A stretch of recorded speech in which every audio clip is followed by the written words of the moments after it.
Hello there, everybody. Welcome to Seekers Chronicles Paranormal Historians. Welcome Tonight, back. yeah, we got a great show for you. Yeah, I'm going to have, well, we all had something this weekend. I just want to share some of the stuff that we did too, because we do other things besides the podcast. So let's talk about what we did this weekend. We had a good time. Okay. You Sure. guys could come in anytime you guys want. Yeah, good evening, everyone. Yeah, we did. We had a paranormal psychic fair event in Boonton, New Jersey. We were one of the vendors. Each one of us came and it was called the Hollow Beyond the Veil Bazaar. And it was a really wonderful Sunday afternoon. It was a beautiful day. And it's at the Elks Lodge, 100-year-old building that we were then able to do a seance together with Richard Michella in the lodge, like where they actually do all of their like The rituals meeting, in the meeting. Yeah. Thank you. all that secret stuff that we got to Oh, there's secret go stuff. in and I know there touch. was a book next to me that said rituals, but I didn't touch it. No, Yeah. don't touch it. Don't touch You know, there were seats with those big. There was these like kind of medals or something. The Jewels. road They Yeah. call them the with the jewels. crosses on. Jewels. Yeah, I was like, Yeah. we didn't want to touch that because I don't want. Right.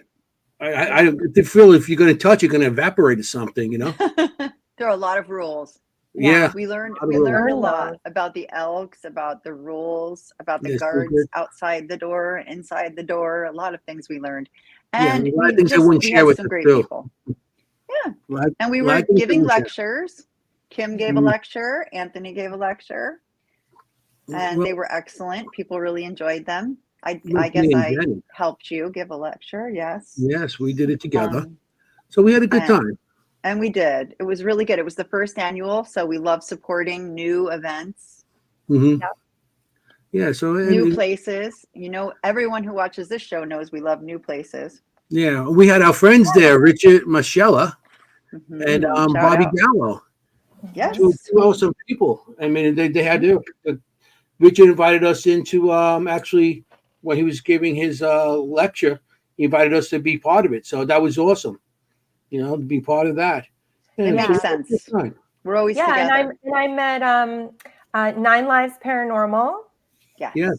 And Kara. Empty Casket Paranormal, which I hadn't met them either. So that was great. And Father Evil, Kyle, my Yeah. husband, has a fabulous photo with Father Evil. I've seen that. Yeah. And yeah, it was really nice. It was a smaller event, but sometimes those are even better. So I think everybody who came in really had a good experience. Yeah. Mhm. I hope so, yeah. The only experience I remember that night is that 2.5 hour ride home, sitting actually it was supposed to be like 50 minutes, and sitting on the George Washington Bridge before I even got to the bridge, I sat an hour. What else is new? I'm Yeah. like, It's terrible. Yeah. So that's We the gotta- only thing, but that's what we gotta haunted get me him a more than place in anything New else. Jersey. I could deal with ghosts, but I can't deal with traffic. Tell you. Jenny, he Interesting. avoids New Jersey like the plague. He skipped right over New Jersey and got a place know. in PA. I know. Yeah, I yeah. know. And You're the missing PA out. place was closer to me, closer to where we just left from the Hollow. It was closer to there than going back to Queens. Yeah. Going back to Queens, Yeah. I'm like, You should have gone to Pennsylvania, yeah. I wish I could put the car on autopilot and went in the back seat and slept. That would have Oh, been cool. soon. Someday. Someday. So we have a fabulous guest tonight. We do. And I'm going to let Jenny, Absolutely. it is. I would be honored to introduce That's good. Mr. Al Cooley to you. Can we bring him let in? me put him in before you. Here, Let's say bring hello. him in. Here we go. Hey. There Hi. he Hello. is. Welcome. Looking Hello, good. Anthony, Kimberly, and Jenny. Yeah. So good to see you again, Al. We speak, we write, and we message each other, but I haven't quite a seen bit, you yeah. in a while. Mhm. So everyone, meet Al Cooley. Hello. I actually have a bio to read, even though I'm familiar with him. For everyone else, Al. He's an author. Al is an author, a podcast Yeah. host, and that's how I met him. I was fortunate enough to be on his podcast, and I'm so glad I was. We formed a bit of an online friendship after that, which is so nice. Al is also a musician, which is a cool thing. What do you play? That. Guitar. Guitar? I'm a drummer. You drummer? He's a drummer. Oh, Drummer. I have to make Percussionist. Hey, I play not just the kid. I play whatever you put in front of me. I'm just, like the Oh, talented musician. I like to hit things. He's a drummer. I have to make fun of his accent at least once a show. There it is. We're done. Of course. Yeah. Anyway, just to be official, I will read his official biography, but Al Cooley has had an interest in the paranormal at the early age of 12, which we know, and we'll talk about later why that's significant. Growing up in a haunted house piqued his interest in the afterlife. This led to making a documentary in 1998 called Ghosts in the Valley. This led to his award-winning paranormal podcast with the same name. It is called Ghosts in the Valley. Al Cooley is also a songwriter and musician, and I have heard some of his work, opening for some of the biggest artists in the industry. His poems have been in numerous anthologies, and Spencer's Ghosts, which I am holding currently in my hand, I'm going to get that up there correctly. Spencer's Ghosts is Al Cooley's first book, a book based on a true story and over 50 years in the making. That right there is fascinating. Really showing my age now, aren't you? I know, he's only 25 and it's 50 Right, years in the making. I don't understand that math, but we'll just gloss over it. Yeah, that's what's so you started young also. I started The one Kindle. Oh, cool. I started investigating at the age of 13, but I started seeing things I was at about 3. So yeah, I know starting back then wasn't easy. No, it's not. I don't know what year you're born in, but 62. 62. Okay, so then back in the 60s, you didn't have internet. So who did you go to? To talk, nobody. Right. So there's nobody to talk to. It's like, and you had nobody to talk to, and you weren't allowed to talk to about it. I was in a Italian Catholic family. You don't talk. You don't talk, right? No. God forbid you mention that in church, You're going to go straight to hell. You mention that in church, Yeah.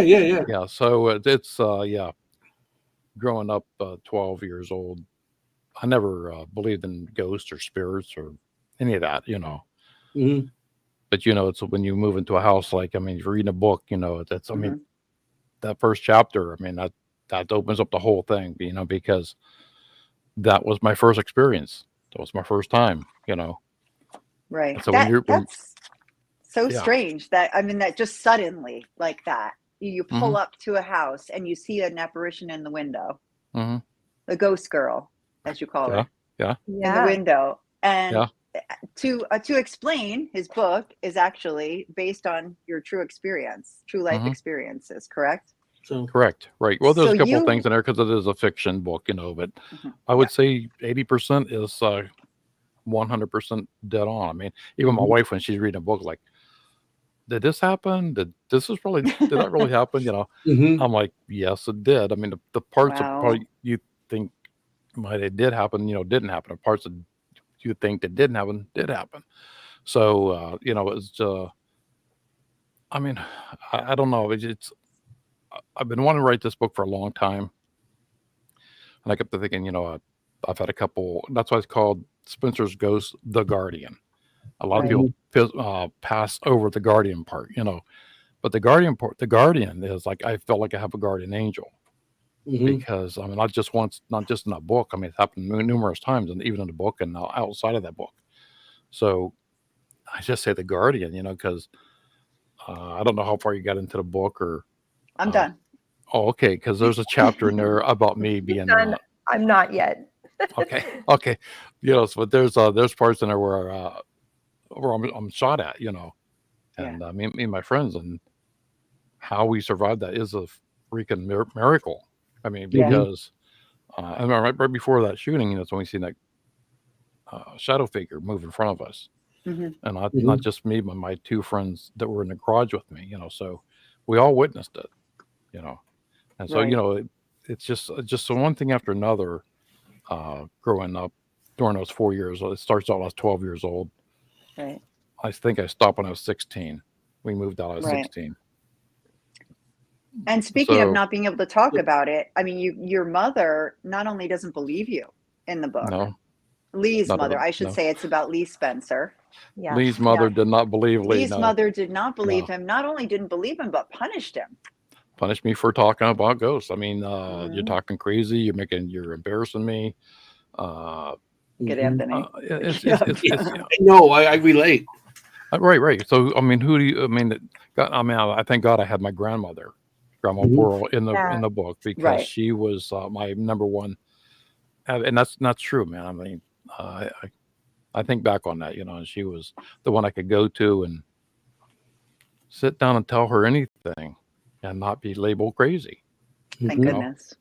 Right, and that's my mother's mother, so why did my mother get that part, so and then people that did see the same stuff that I seen, plus more violent stuff happened to them in the house.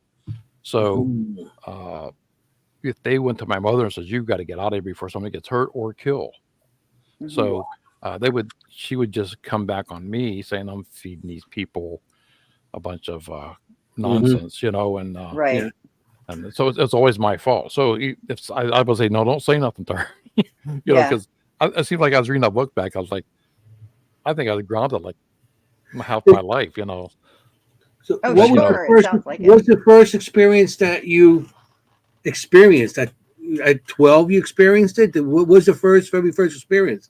Well, that was 12. That was the first day, driving up that driveway, and the book explains it perfectly.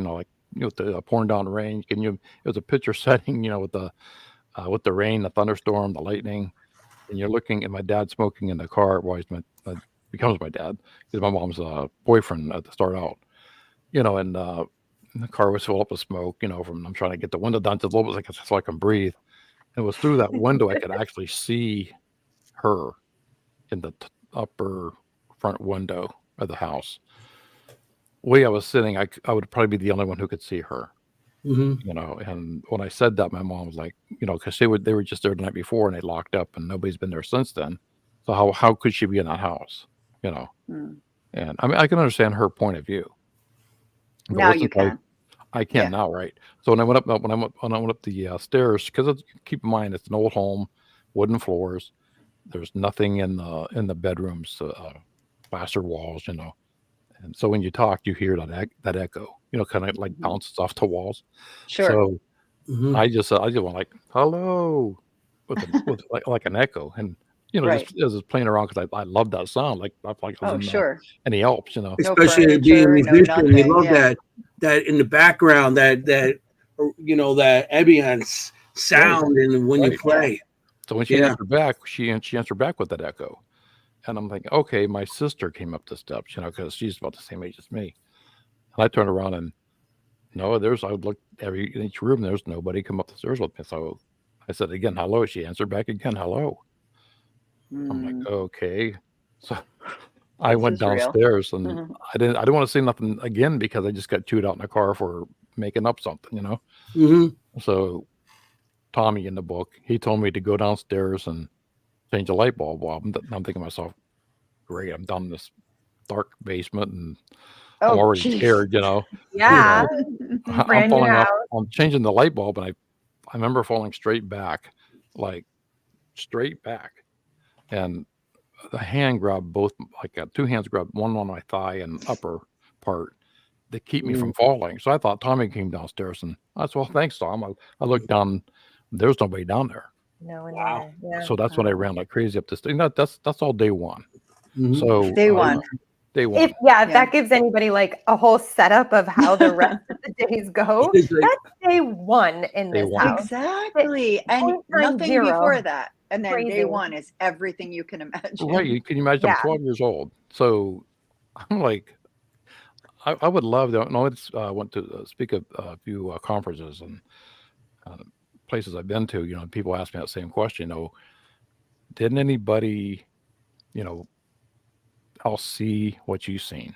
Mhm. I said, not then, no. So I was like on my own, and later on in the book, my sister and she's seen it, and uh, yeah, we got into a little argument because I'm saying I named the ghost girl Alice, Right. So my sister, I kept telling her, she's about 10 years old, and around that age. And when my sister seen her, she was like maybe 21 years old. Right. So she's not seeing the same person I'm seeing. Mm. So I said, you gotta get this right. It's just no, right. that's who I seen. So yeah, that was like the first week, and uh, it just went downhill from there. Yeah, it does. Yeah. Yeah. Yeah. And when you first saw Alice and your sister, based Mhm. on the character Cheryl, correct? Right. Hmm. Right. She said, "No, I see an older woman." Did you immediately think there's more than one ghost, or did you? I mean, at the time, you didn't have I, the sophistication to say, "Oh, it could be the same person." I Yeah, was no, it sounded like thinking, you were like, no, that's not my girl. That's right, not right, the girl. exactly, right, right. Yeah. And I'm thinking you got this wrong. I mean, I wasn't thinking like there's more than one ghost. Okay, I'm that's what I only wanted to thinking know. that she got this story wrong. She's not. Mhm. Oh, okay, She didn't see who I seen. That's Mm. all I can get in my head. okay, Now Yeah, she's getting yeah. mad at me because I'm not. I'm trying to tell her what she's seeing. She says, "No, that's not who I saw." right, So Right. the next day after that eventful, that was a really scary night. That first night with the pounding on the walls and the scratching on right. the walls and then there was a breathing in my ears, uh, and then the footsteps up the steps. Like can you imagine like these footsteps going up a wooden stairs? Hmm. Somebody with hard shoes on going up a wooden step. That's what it sounded like. But actually, it wasn't Mm. that at all. So when I seen the light go past my door after those footsteps, after that breathing, after that pounding, my sister seen it because she was standing in her doorway. So that's when my sister seen her. So that's Oh. when she says who she thought she saw. Well, I told her just don't say nothing to mom and dad because the next Right. morning I'm gonna be in trouble. Mhm. Well, she just lost Right. herself and told him what she saw, and I got blamed again. But You are in trouble throughout I'm this always in book. trouble, man. So Yeah, it's quite a coming of age adventure of trouble. It really is. It's very I would Stand also By Me. Yes, very, with adventure, but very. it was just like every chapter was adventure with that too, which I loved. Yes. So along those lines, Jenny, I have a question with that. Al is so your sister sees it as a younger woman, and then your younger brother sees it as a nurse. So do Mhm. you nurse? Yeah. Oh, I'm gonna forget. Nancy. Nur- Is it Nurse Jane. Jane? Thank you. Yeah. So do you think the nurse is the same one that your sister was seeing? Do you feel like it's all three different? No, I think the Nurse Jane was Alice. Mm. That's what I think. Oh, Hmm. Looking back on it, Mhm. uh, but it could be, because if she was a nurse, she had to be older. But I'm thinking back then, it was Alice. I'm thinking Hmm. Yeah. back on it now. Yeah, it could have been it could have been the older one. And I found out there was more than one ghost later on in the Yeah. book as you're reading. right, You right, know, right, Yeah, because but spirits can come to right. you at different ages, wherever they feel that you could relate to more than. Yeah, so they could come to you like they could come to you as a little girl, or Oh, your okay. sister as an older woman, or something that they could relate to, or you could relate to. That's how spirit usually is. almost like a shifter. It's almost like they can become whatever the Mhm. spirit. And Yeah, Wow. but I'm they don't have a thinking physical body; they could become anything. right, right. Yeah. Wow. But it was it was just when I was writing a book, I'm thinking back. I'm trying to Yeah. think back because this happened 57 years ago. So Mhm. I'm thinking, but I can remember like some that I was when I was laying in bed, and I dreamt of an event that happened in the house, and I remembered it. I'm like, oh, I forgot about that part. So I go back down to another chapter because I forgot that part. It was coming back to me. That's Not in a- amazing. I can't Right. remember what I ate for breakfast. Like, I don't know how you did this. Right. It's so Mhm. detailed, and you remembered it in such detail. Yeah, I remember like the it's mashed potatoes. experience, Yeah, or the meatloaf Experience and the like mashed that. potatoes and the peach slices. Yeah, I Yeah. know. And with the Cool and a Whip. Cool Whip. Like, And a The Cool Cool Whip. Whip. Yeah. We all had that. The peach slices like and I Cool know Whip with for me, sure. because I draw my pictures. I draw. I do I'm a para artist, and well, things like people like, oh, how do you remember back then? And I could sit here and just remember. All of a sudden, it just out of nowhere, like, oh, now you remember. And then I start drawing it, and I draw with detail and everything. People go, how do you remember the detail? It's just there. hmm It's just there. It's like you just put it in the back of your mind because those experiences back then, you were scared and you didn't understand, and everything just goes in the back of your mind, like you're hiding it so you don't be afraid. Now you're not there no more, so everything just comes back out. It's just emptying out. It's like, oh wow, yeah, and then you can put it on ink, or I do. I put it in my my drawings, and you can put it on paper as a story. So that's how I feel. Things that happened back then, you were so scared and you just hid it, and now it's coming back out. It's coming out now. You know. hmm It's like the one part of the book. I'm thinking, and it brings me to a question of today. For all my guests I have on the show, I have to ask this question. Because it blows my mind.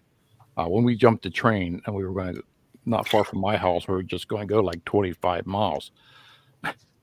And our train went the opposite I know. direction. So next 6 hours we're in New York.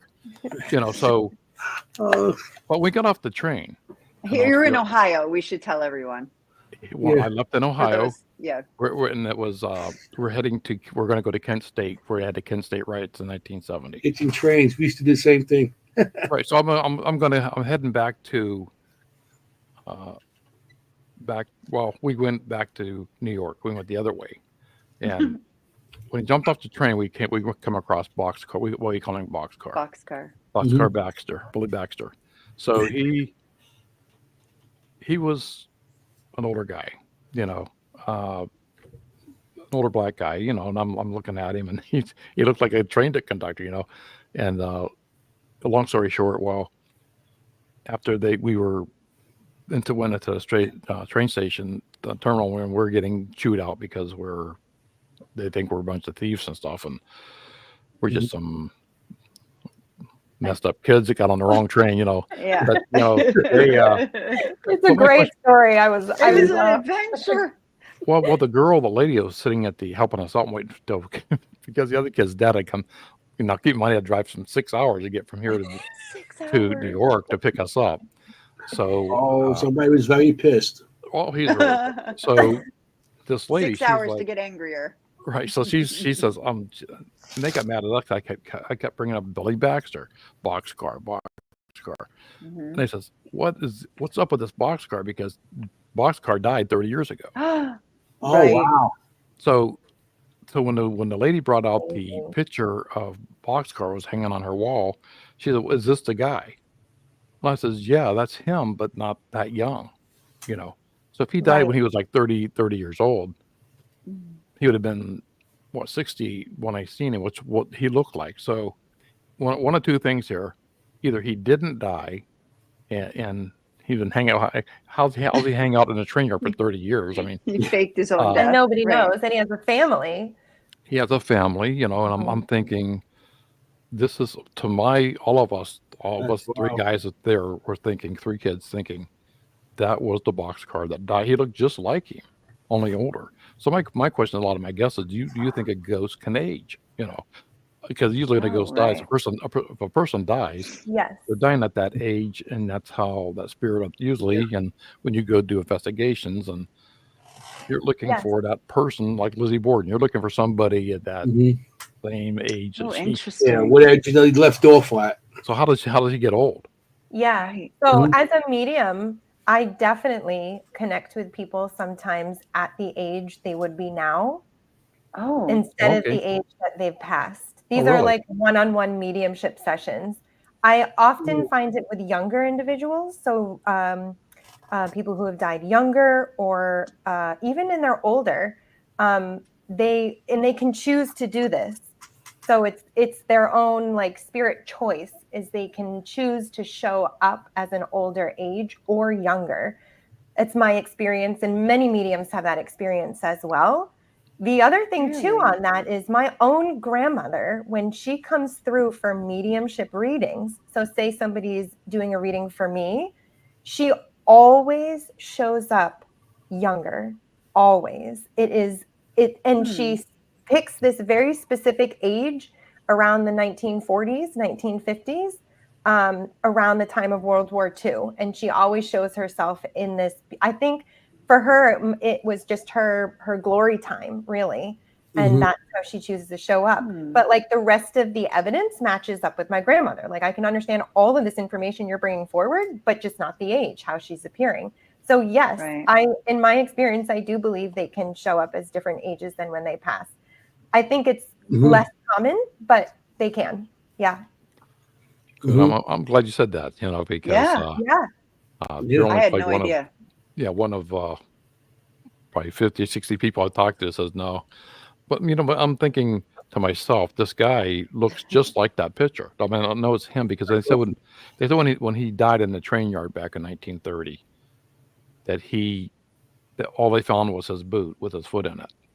So Wow. and they're saying back then, I don't know how the DNA and stuff worked back then, if there was any. There wasn't any back then. But they're saying that was Billy, and I don't know. It's just I always just that part also really bothered me, because we did so much stuff, that just being on that train, back then when trains traveled on the tracks. I mean, I don't know how you guys in New Jersey, right? I'm in Queens. I'm in New York. You're in New York? Okay. So, I mean, back then, the trains and through here would travel like 65, 70 mile an hour, a freight train. So, we're on that train. We're not going slow. And so that's a train that's walking. I mean, you're going 70 miles. You're talking about They can have like 100 cars on there, too. They got like 100 cars on that thing. Right. Yeah. Right. The place I grew up in Glendale, we had freight trains that used to go past it all the time. And we used to jump on the trains and, jump on them and ride them to distance and jump off, and we used to dare each other. Well, we had two friends that did that over here in Queens, and then they ended up in Philadelphia.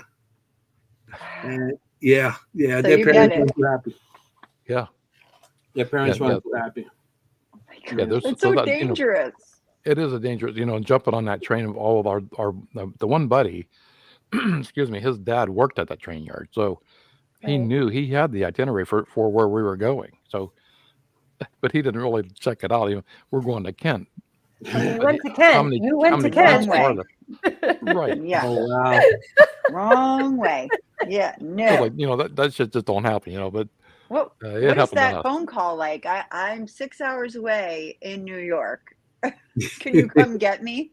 Well, that's another thing. When we got in that car, he's like, we weren't allowed to talk. I mean, from pretty much 6 hours back. I mean, he's really pissed. Total silence. I mean, and then we didn't know when we got back because it took us all night to get home, and we thought we were going home. And no, we were going back to the school because everybody's out looking for us, and we were being charged for truancy and. And to make the phone call back then, you needed a quarter? Right. A quarter, right? You needed some money. Yeah. Nothing. Thank God for that lady that was the secretary that worked at the train yard, because she's the one that made the phone call. She's the one that brought us sandwiches. Yeah. Yeah. Right. Hello, that 90-pound phone. And you only had like a minute to talk, because you're long distance. Oh my God. Come and get me. Put another quarter in. It's like I'm telling you, it's very Stand By Me. This book, it really is. The adventures that you have at that age. Yeah. Yeah, when the editors were doing the book, and they were trying to tell me, because who are you targeting the book to? That was the number one question. Who's your audience? I was thinking about it. I was like, I don't know anybody that likes haunted stories, and no, you have to have an audience. So I says Nate came up with young adult. And I said, okay, that's cool, because I was 12 years old, seen through the eyes of Lee Spencer from 12 years old to 16. Okay, that's cool, But I've had just recently people who were 75 years old Of course. and older saying they enjoyed the book, because I took them back. Like the one guy was telling me at the went to a book signing last weekend, and he's saying, "Oh, yeah, he jumped the train." So he liked that part because it took him back. Like it really did take him back to Sure. jumping that train. That goes back to our era. Kids nowadays, Yeah. Kids like to do. I mean, what we they couldn't do it on play- the video game. Yeah, we couldn't do video games or old days. Snapchat or TikTok. We didn't have none of that. Well, at least we had No. to talk about it, so that's a good old days. Mhm. Right. Well, I also loved that too. Like, so even though your mom was really like not open to this, you still found your people to talk to. Right. Like you still found that Mhm. support. Thanks to my And a grandmother. lot of Mhm. yeah, and your friends, like your friends Mhm. were support. Not each one had their own level of support, but yeah, it was still so nice to see you finding that support around you, and like I could feel that search of like, will you trust me? Will you believe me? Like, will you think? And as a medium Mhm. myself, like I've definitely experienced that as well. Of like, how is this going to go? But I felt that in the book, and I really loved that you looked for that support and you found it. Like you did find it, Right. even That's through the awesome. struggle. I was blessed that way, because like my friend Joseph in the book, he's my best friend. He's still my best friend today. We're still playing a band together. So Love that. that's so That's cool. amazing. And I just gave him he just got the book like a week ago, and he was telling me, he was asking me, "Who's this one character?" I was like, "Oh, come on, man! You know who this is." I'm not like my girlfriend. Like who's Trisha Collins? That was my girlfriend. Right. But that's not her real name. So he couldn't figure that out. I says, I only had one girlfriend, man. That was her. His memory is not as good as yours, Al. That's for sure. No, And But, also, it's another thing. Tommy is that's another thing. Is it never happened with him the whole time we were friends, right. and he was at the house. It never happened. So. Yeah. So And there was true. like you probably know this, Anthony. All of you really, that ghost spirits pick and choose who they want to connect with.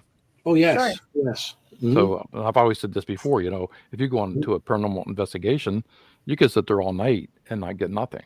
Mhm. Or it'll pick Yeah. not you three, but it'll pick that other person in the room. That's right. Yeah. Yes. Mhm. Mhm. Well, I And, also felt like the spirit had such a respect for you that it would automatically respect who you respected, which would have Mhm. been your best friend and would have been your girlfriend. So Mhm. it really Right. was like almost an extension in that way. Mhm. They're very related to your energy. That spirit, they relate to something that reminds maybe of their past life, Mhm. and that's what they attach to. Your energy of maybe reminds them of something of theirs when they were alive, maybe a friend or just themselves. So I feel that's a reason too. Because I always have children and animals coming to me. Hmm. I always have that. A lot of children and animals when I'm places. So and I associate with them. Do you use like any trigger items? Well, I just got some by accident. God. You see it in the Oh background no! when You I'm had to pointing. ask that. You Yeah, had to ask I that. know, Al. Thanks a lot, Al. We were friends. I just got. I put a bid on these dolls, and I He said the actually word. did it as a joke, and I won them. And so I figured Oh, that'd yeah. be great trigger objects. But yes, I do believe in trigger objects. So, music boxes. I got the old crank music boxes, and I actually music. That's a big thing with us. Also, we play music. So yes, Jennie. She loses her marbles every place she goes. I do. I have marbles. Did you 'Cause bring some marbles, marbles? everybody knows You know, marbles. Yeah. So They go yes, back. we do trigger objects. Yeah, Mhm. marbles is one of the first things. Yeah. But that I always goes bring back so marbles. far too. That doesn't go back to like the 1700s. That's more like beginning of the end of the 18 to the beginning of the Yeah. 1900s. So, So the three you were on one team. You're all on the same team. No. We just No. investigate together. Yeah. We have in our area there's some para Mhm. unity, so we just kind of Yeah. investigate together. Yeah, Some we're get three invited. separate teams, but we're always together. Okay. We're Yeah. always together. Yeah, it's like every time we go on investigation, we're all there. Right. You know? And Yeah, Al, I you love when- investigate as well, yes? I have, yeah. Yeah. I never had a team. I just went out either on my own, like even for my documentary I did. Yeah. Mhm. You know, so I would go out on my own, and I was very basic. So it was like I didn't. I had an audio recorder, Perfect. and then I had an infrared camera. So Okay. and that basically was all I had. You know, but my most all my contacts came physically, so my body was the biggest tool. Yeah. You know, Ugh, and probably Kimberly, you can probably perfect. understand because being medium is how you can connect with your gift. You know, I never claimed to be an empath or a medium or psychic or anything, but I think maybe I am sort of a an empath because I can sense. You know, I just went to a house last year. I could as soon as I got there, I could sense it. You know, and then as soon as I went in the house, you know, it was that same feeling I had when I was 12 years old, and I haven't had this for 50 years. So Wow. and I've been in haunted places before, but have that feeling, you know.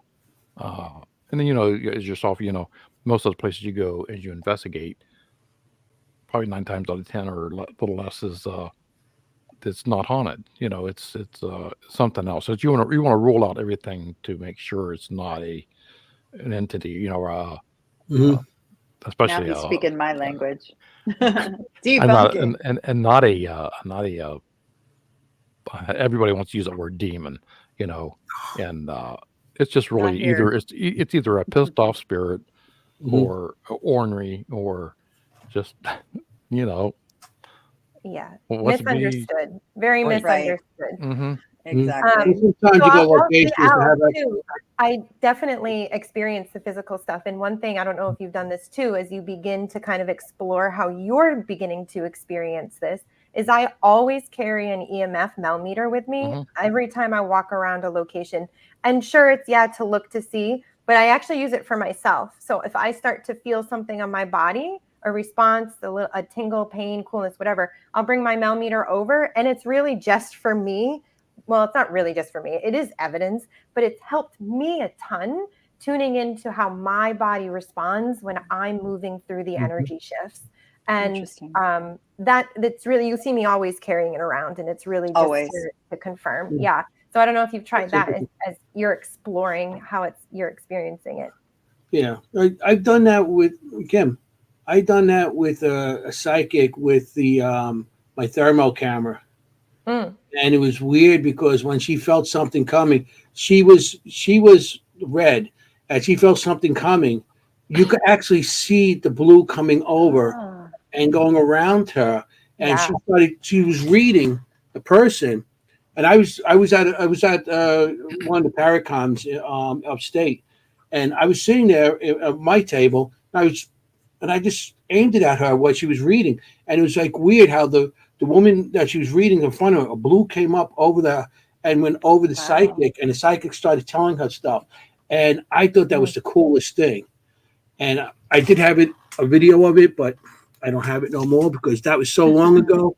Everything was on the yellow V8 tape, or the Oh V8, my Yeah, yeah, goodness. yeah, the Super 8s and stuff like that. hmm That's how long ago it was. yeah. And that's I when I did my recorded documentary. I had the VHS tapes, and it was it. digital tape was just now coming in the market. So Yeah. I had two digital cameras and an old VHS camera. Yeah. Now, Oh actually, it my was the goodness. VHS camera that did the most work because Mhm. because the analog was getting better picture than the digital. Yes. You know, and Mhm. yeah, I mean I got a I mean it's cabinet so back much there better for the old equipment today tapes. though. My cabinet back Yeah. there is full of old tapes. I Yeah. got the Super 8s, and then I got the smaller ones, the smaller 8s. Kim's Yeah. like, what? I got a question for Kim I'm though. much older than you think I am. I know what No. VHSs are. You're I okay. didn't experience Do you know what 8 Okay, the track Kimberly. are? Do you know what 8 tracks, track tapes? and I I know what don't. the rotary phone is, so I know how to use Okay, Uh, that. okay. I am older than I look. they just, with the neck, you see that? You're like, Yeah, The yeah. earrings go. I know. But no, So I when you never got go, to use the 8 track. when you go into an investigation, Kim, do you like to know the history before you get there, or do you Oh no. want to go and open like a clean slate?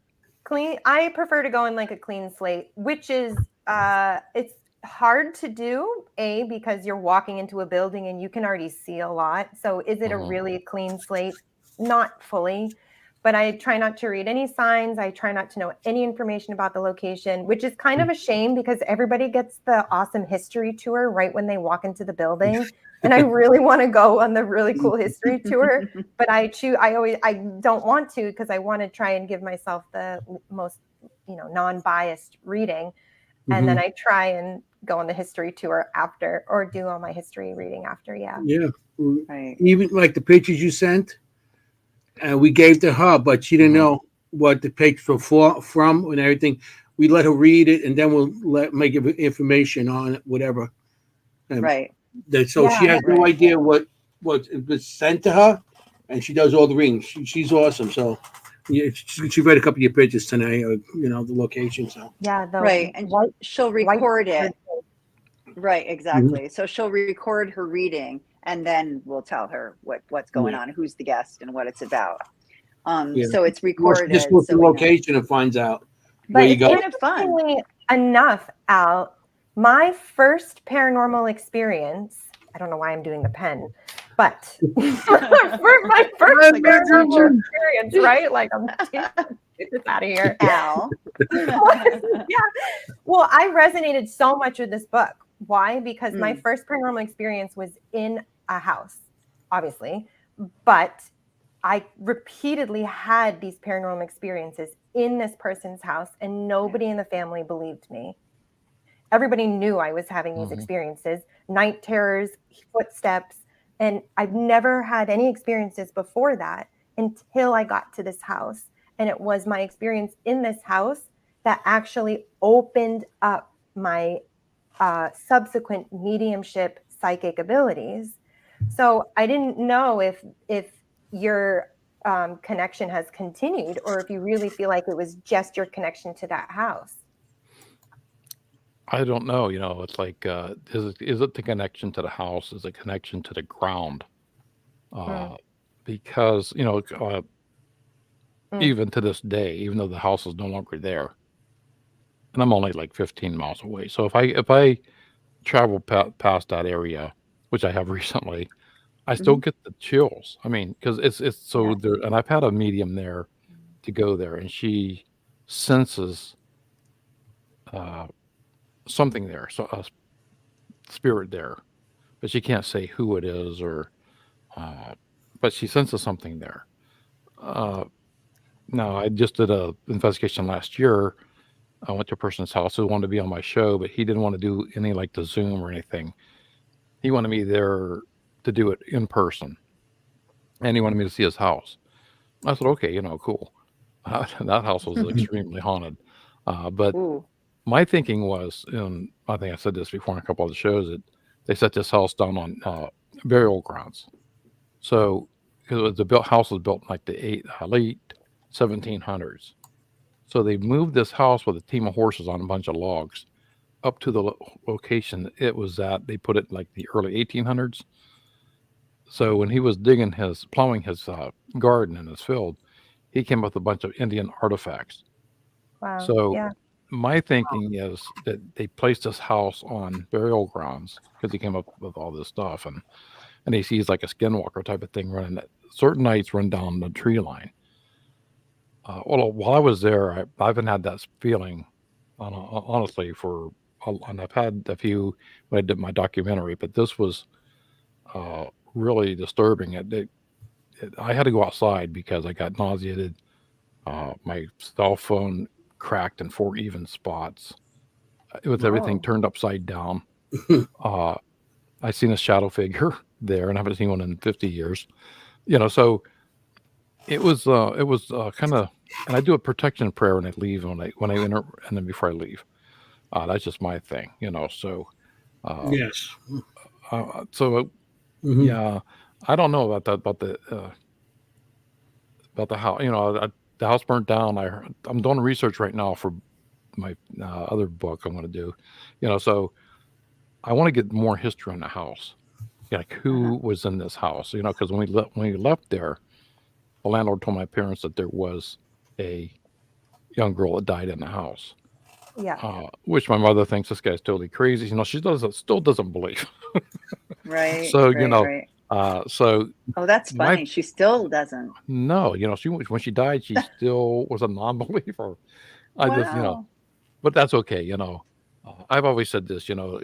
For people who don't believe in spirits or ghosts or UFOs or Bigfoot, and they don't believe in anything, and that's fine. That's my thinking. I'm not telling you like it's some person asked me last week, is there any blood and guts and gory stuff in your book? I says, no. Well, If you're looking for that, you got to go get There's something blood. else. Yeah. there are injuries. Yeah. No, was none of that. But my thinking is, if you've never experienced anything like cancer or Alzheimer's or in your family, Right. you really don't know. I mean, you listen to somebody, okay, yeah, that's too bad, but when you experience that, Yeah. so when you experience a ghost, when you experience a haunting, it changes you, man. It's like, It changes you. Absolutely. and Right. I say, God bless you. If you haven't had any of this stuff before, God bless you, because I applaud you, really, I do. Because I didn't ask for this. When we moved out of the house, I never asked to live into a haunted house. Right. I think that really, when you say it piqued my interest, yeah, because I went on further on, I made a documentary, had my own video company, and started writing a book, and my podcast, was based on paranormal. So, Yeah. but I stepped outside just spirits and ghosts. So, so I'm now learning myself on UFOs and Bigfoot and Right. the Fae and doppelgangers and anything paranormal. Yes. So, and I love that. when people come on my show, I don't label them as crazy or that didn't. Right. I'm taking your word for it that this happened to you, and only you know if Right. you're telling the truth or not. I can't say you're lying. Right. If I did scratch my head on a couple of them, like, but I'm we not get saying it. I'm not saying it didn't happen, but Right. and or they see something differently than the way I look at it. Right. Like my first guest on, he hit me with, and I one simple question I asked him: do you feel you can move a spirit on? Mhm. Of course. Yes or no? I mean, and he's like, move it on to where? I wasn't prepared for that. And there's only Right. one place to go. It's just heaven or hell. Right. And he says, But but there is no heaven or hell. who says? Right. Because he's an atheist, and his whole team is a Gnostic. So I'm thinking, I wasn't prepared for that. So who am I to say that I'm right? Right. Sure. Yeah. So I mean, because Right. if now I feel that I'm getting more experience on listening to my other guests and everybody's come on. Or you're moving a spirit on, but where are you moving on to? Right. His thinking is you're killing the spirit. Okay, there's a spirit there. Oh. So if you're gonna bring somebody in, as you put it, move the spirit on, you're actually killing the spirit. Oh, interesting. So who gives you the right to do that? Right. Yeah. Right. Yeah. And I'm like, And Al asked me that question. I was on Al's podcast and he asked me that question. He put me on the spot. He said, and I said, is that my job? I did. Yes, you I did, think yeah. I said, is that really our job? Right, but Yeah. really, I mean, that somebody asked you that question. Yeah, I was Right. literally asked that on Sunday at our event, Really? at our expo. Really? I was literally asked that exact Oh, question. really? I've been asked that before because I can see spirit at location. That's what I, that's what I love to do. And so my personal thought about this is that it is not their whole soul essence that is at a location. So I do believe every single person, animal, whatever, does pass on. I do not believe that their whole essence is stuck somewhere. But what I do feel happens in some cases is that like a portion of their experience is still there. It's hard to explain, but it's like a portion of their soul essence is still there for whatever reason, whether they're very attached to the location, whether they died in the location, whether they built the house and they love it and they don't want to leave. Like there's so many different reasons that a portion of their experience is still there. Now, do I believe you can pass spirits on? Yes, I do believe you can. I'm in the camp of, for me, I don't feel called to do it. I don't believe that is for me. And some people do feel like it's their calling to clean up, as sometimes some people say. Right. But for me, I don't feel like that's my calling. And I don't think there is a right or a wrong about it at all. It's, if you're feeling called to it, then you can help. If you don't, then that's not for you to do. So you don't think it's your job either, pretty much. It's like I said. I feel like it's my job. It doesn't feel like it's my job. It's not my calling. Yeah. It's not why I'm here. Right. Right. Yeah. But it may be why somebody else is here. Sure. I do believe that some people feel really called to do this, and that there are some spirits who may want that, but they're still sovereign and they can choose not to. I don't believe that you can like twirl them up and then they're just gone. Force them to go. Right. Well, the whole thing is there's other religions. So we believe in heaven and hell because Catholics and, but there's other religions that don't believe in heaven and hell. They believe in some kind of paradise that they go to. Every religion has their own ending and where they're going to go.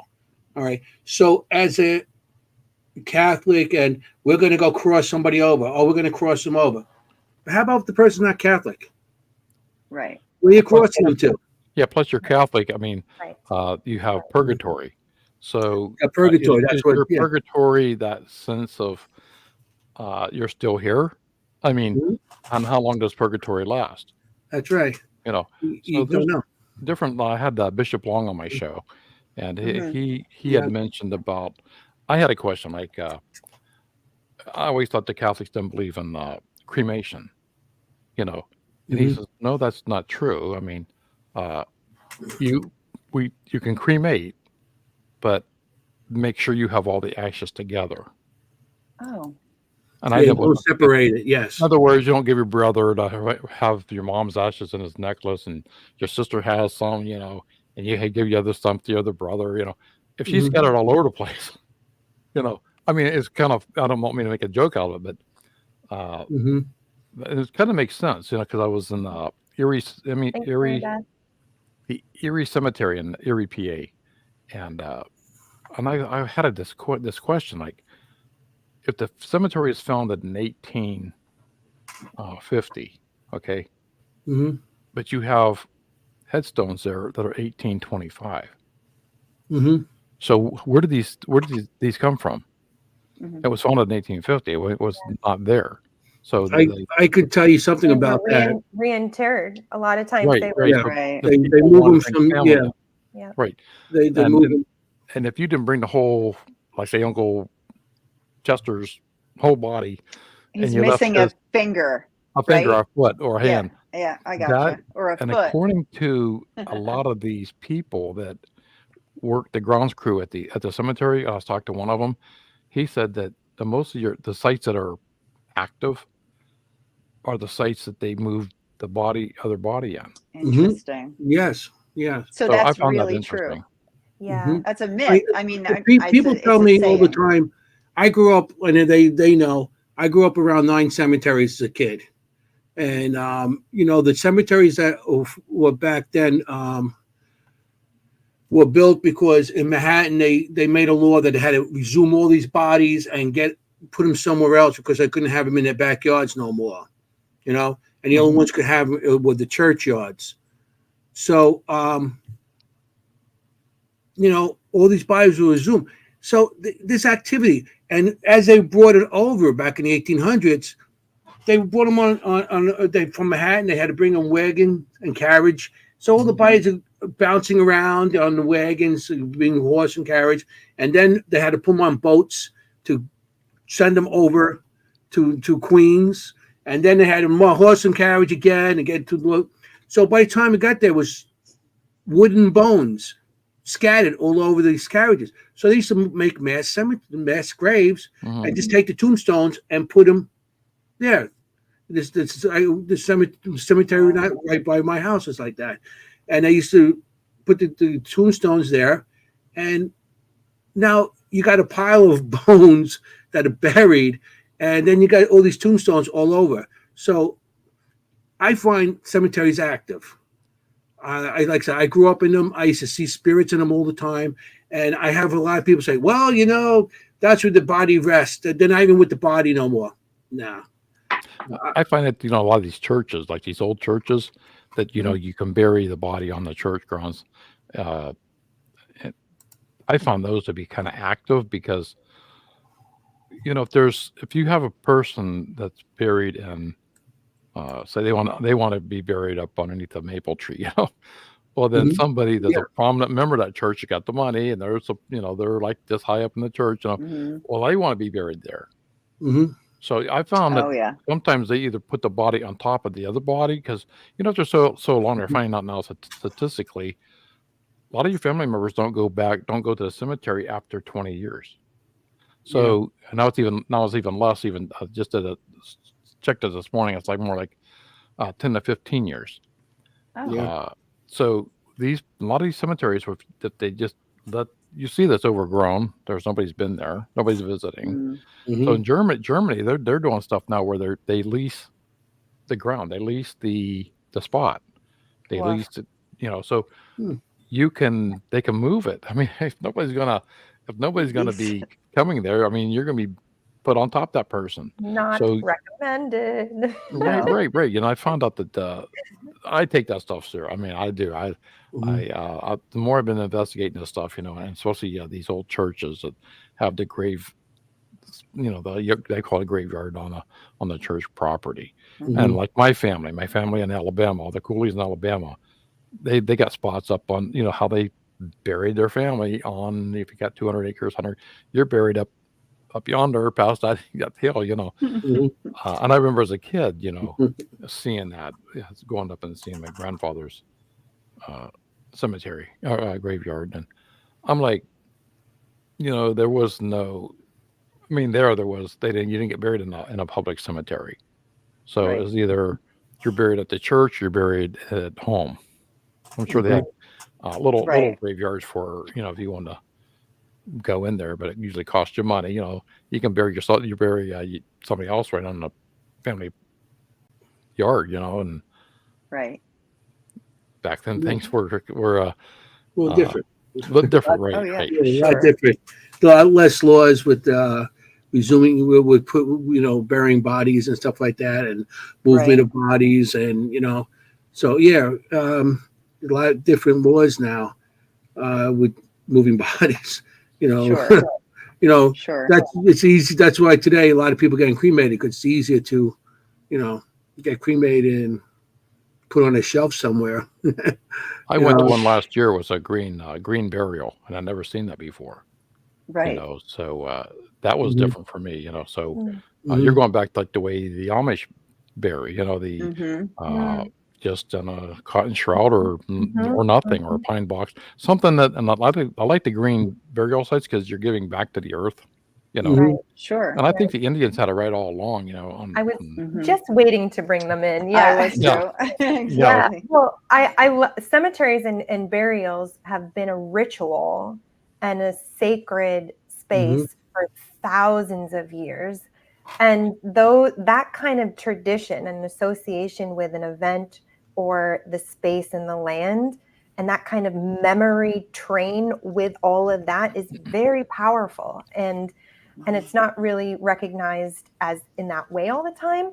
But we Mhm, were bringing up that this person's house was likely could have been on a burial site. mhm. And Right. yes, I do experience that these burial places where people have been buried tend to have fairly intense energy.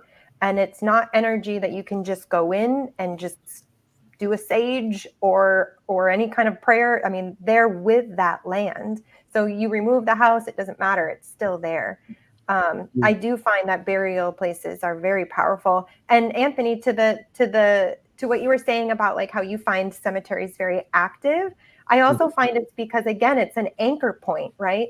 So their experience of their body, and some people have stronger connections to their bodies than others. Mhm. And Mhm. those Hmm. people, those spirits may be more likely to be in the cemeteries than others. Some have less Yeah. connection information. So yeah, Yeah. I agree on both of that. Mhm. Absolutely. Al, where is the home? How, if you can say, how far away from you would that home be, or how close would it be to like in Newton, where we're going to talk about? I'm in Newton Falls, Right. and the house was in Warren. Warren is right next to Newton Falls, so Okay. it's probably 10 miles, maybe 10 to Okay. 15 miles. Because I Maybe- looked into the area a little bit in the history, because this is a history Mhm. podcast. So I looked Right. a lot into the history of your area. A And little I know history. that I learned that there were 5 or 6 Native American Indian camps in the area, right? Oh wow, yeah. Yes, So and that's they- very And potent. the trails, I guess, they used to go to the salt Mhm. springs. Do Salt I have that Springs Road. right? Salt Salt Springs? Springs Road and Salt Springs, yeah, right. Mm-hmm. Right. So there were salt springs. I guess they used trails There to go was, there, but there mhm, were right. 5 or 6, Native American camps in the area in the early 1800s. There was. So Very it powerful. very well yeah. could be. And I was just going to get to you that. My book, when I was researching it, the City Hall, a member of the City Hall told me, excuse me, that my house, that house we're talking about, was built on Indian burial grounds. So that whole area, if it is an Indian burial grounds, it's some Yeah. type of burial ground, because we're also known for very active in the Underground Railroad. Now, last week Oh. when I was doing my book signing, we had a ghost walk in Warren. And how ironic is this? I mean, I'm at the ghost walk where I'm sitting at the First Presbyterian Church. Right across the street is the log cabin that's in my book. Mm. Full circle. Across that is the Love it. courthouse, right? If I'm looking Right. straight to where I'm sitting, I'm looking at the embankment that we went down to the river. So behind the Wow. log cabin.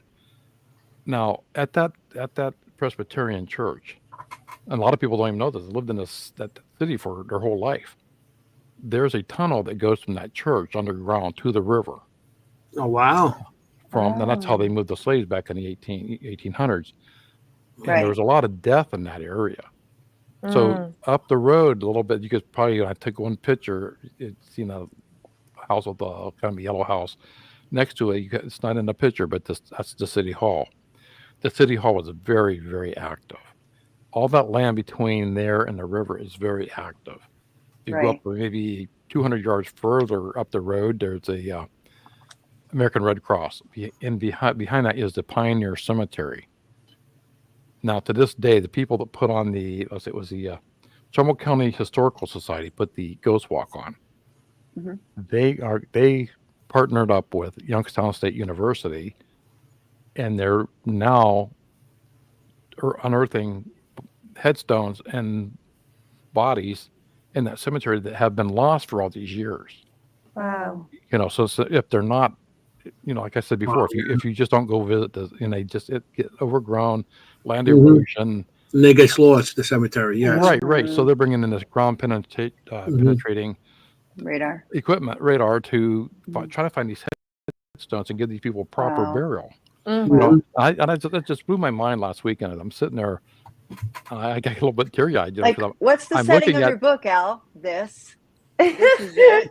Right. Yep. I use my hands You a just lot, go, sorry. yep. Right here. Yeah. So, Nobody uses hands here. Hey, hey, oh, No, hey. none of us But uses yeah, hands. I mean, No, I use literally, you pen. can just point. You're What's the your pen setting girl. of your book? Well, that and this, and that's so cool.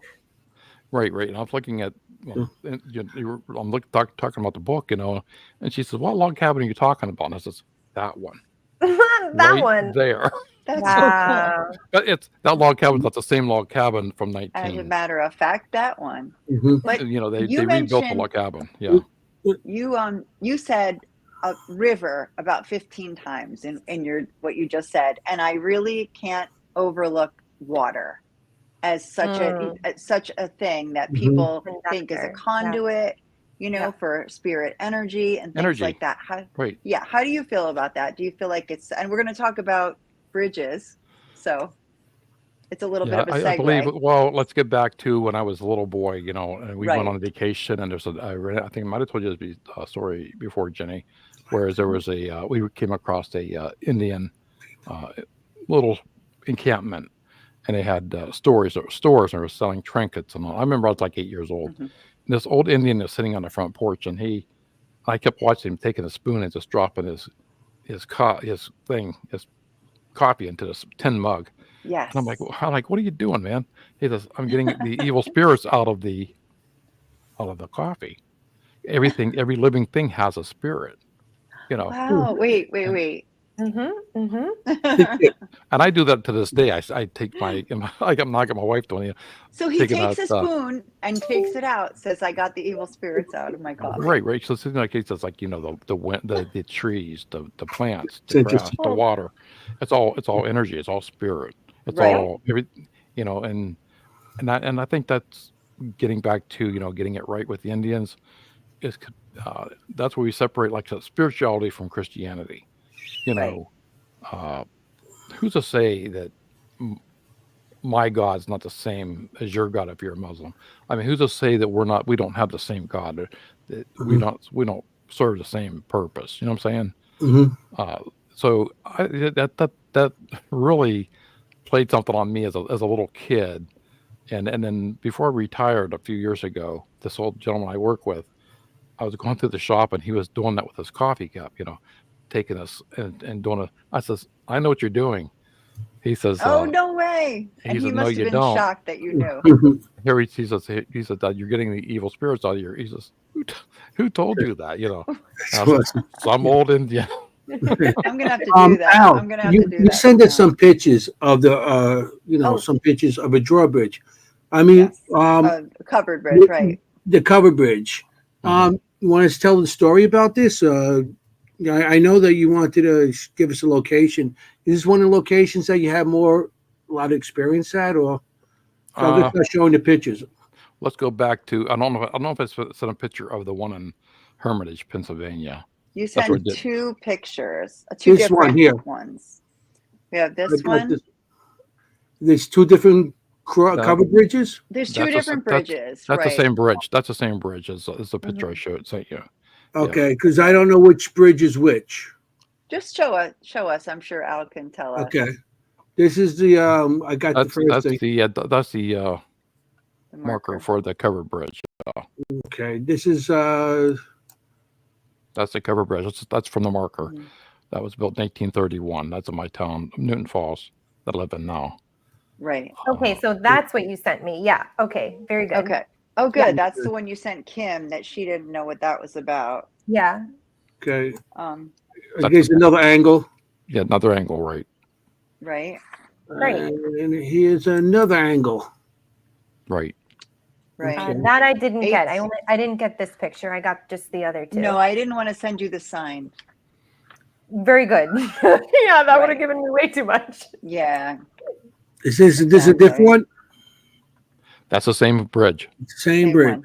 Yeah. Mhm. Okay. That's just at the other end of the bridge. It's beautiful. Okay. Mhm. Because I actually seen something on this bridge in this picture, and I drew Okay. it, Ooh. but I didn't get a chance to send it in. So let me get this off.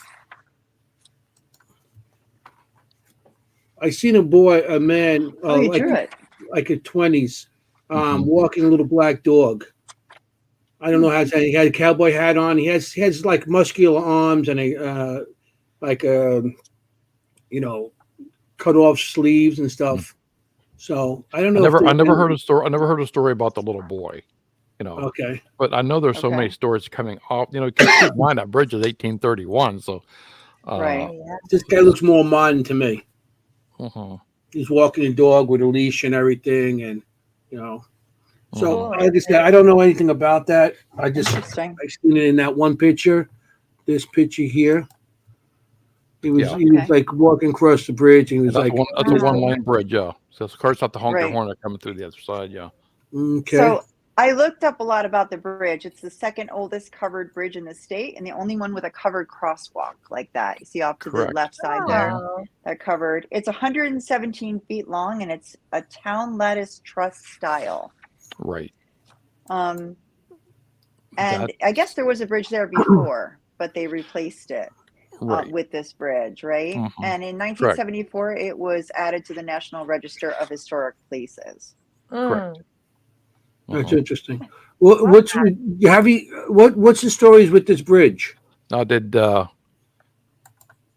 you want to say what you thought it was, Kimberly, Oh before? yes, Kimberly. Oh Yes. yeah, maybe we We She like has to her share reading. that Let me give you first. her reading. I We have like to it's do the like reading about first. 5 minutes, but it's in 3 different clips. So why don't we do one Mhm. clip in each? Okay. Yeah. Yeah. And now the Ohio And makes I'm so assuming much this is more the sense. order. So okay, here we What? go. I'm Wait, assuming which this one? is the order. I'm going to go One. first. One. There's Which none of them one? say one. One is first. Okay. There's no one. There's no We got it two. all There's figured out here. Al. no. There's no number one on it. Okay. There's no. It just has episode 3, White Cover Bridge. And Okay, does it say Amish? no, this say nothing. Does it say the Okay, you sizing? might have made it too long. The No, I word. did it in 3 and they were Okay. labeled. Okay. I'm gonna. This is one with the your beginning. I think. Okay. All right.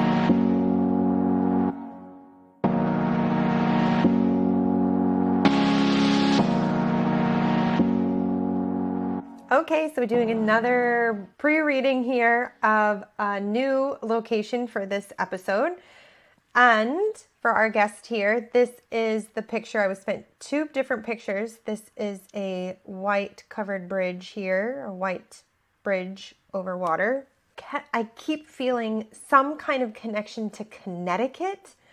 And at the same time, I'm seeing Amish Amish carriages going over this with horses.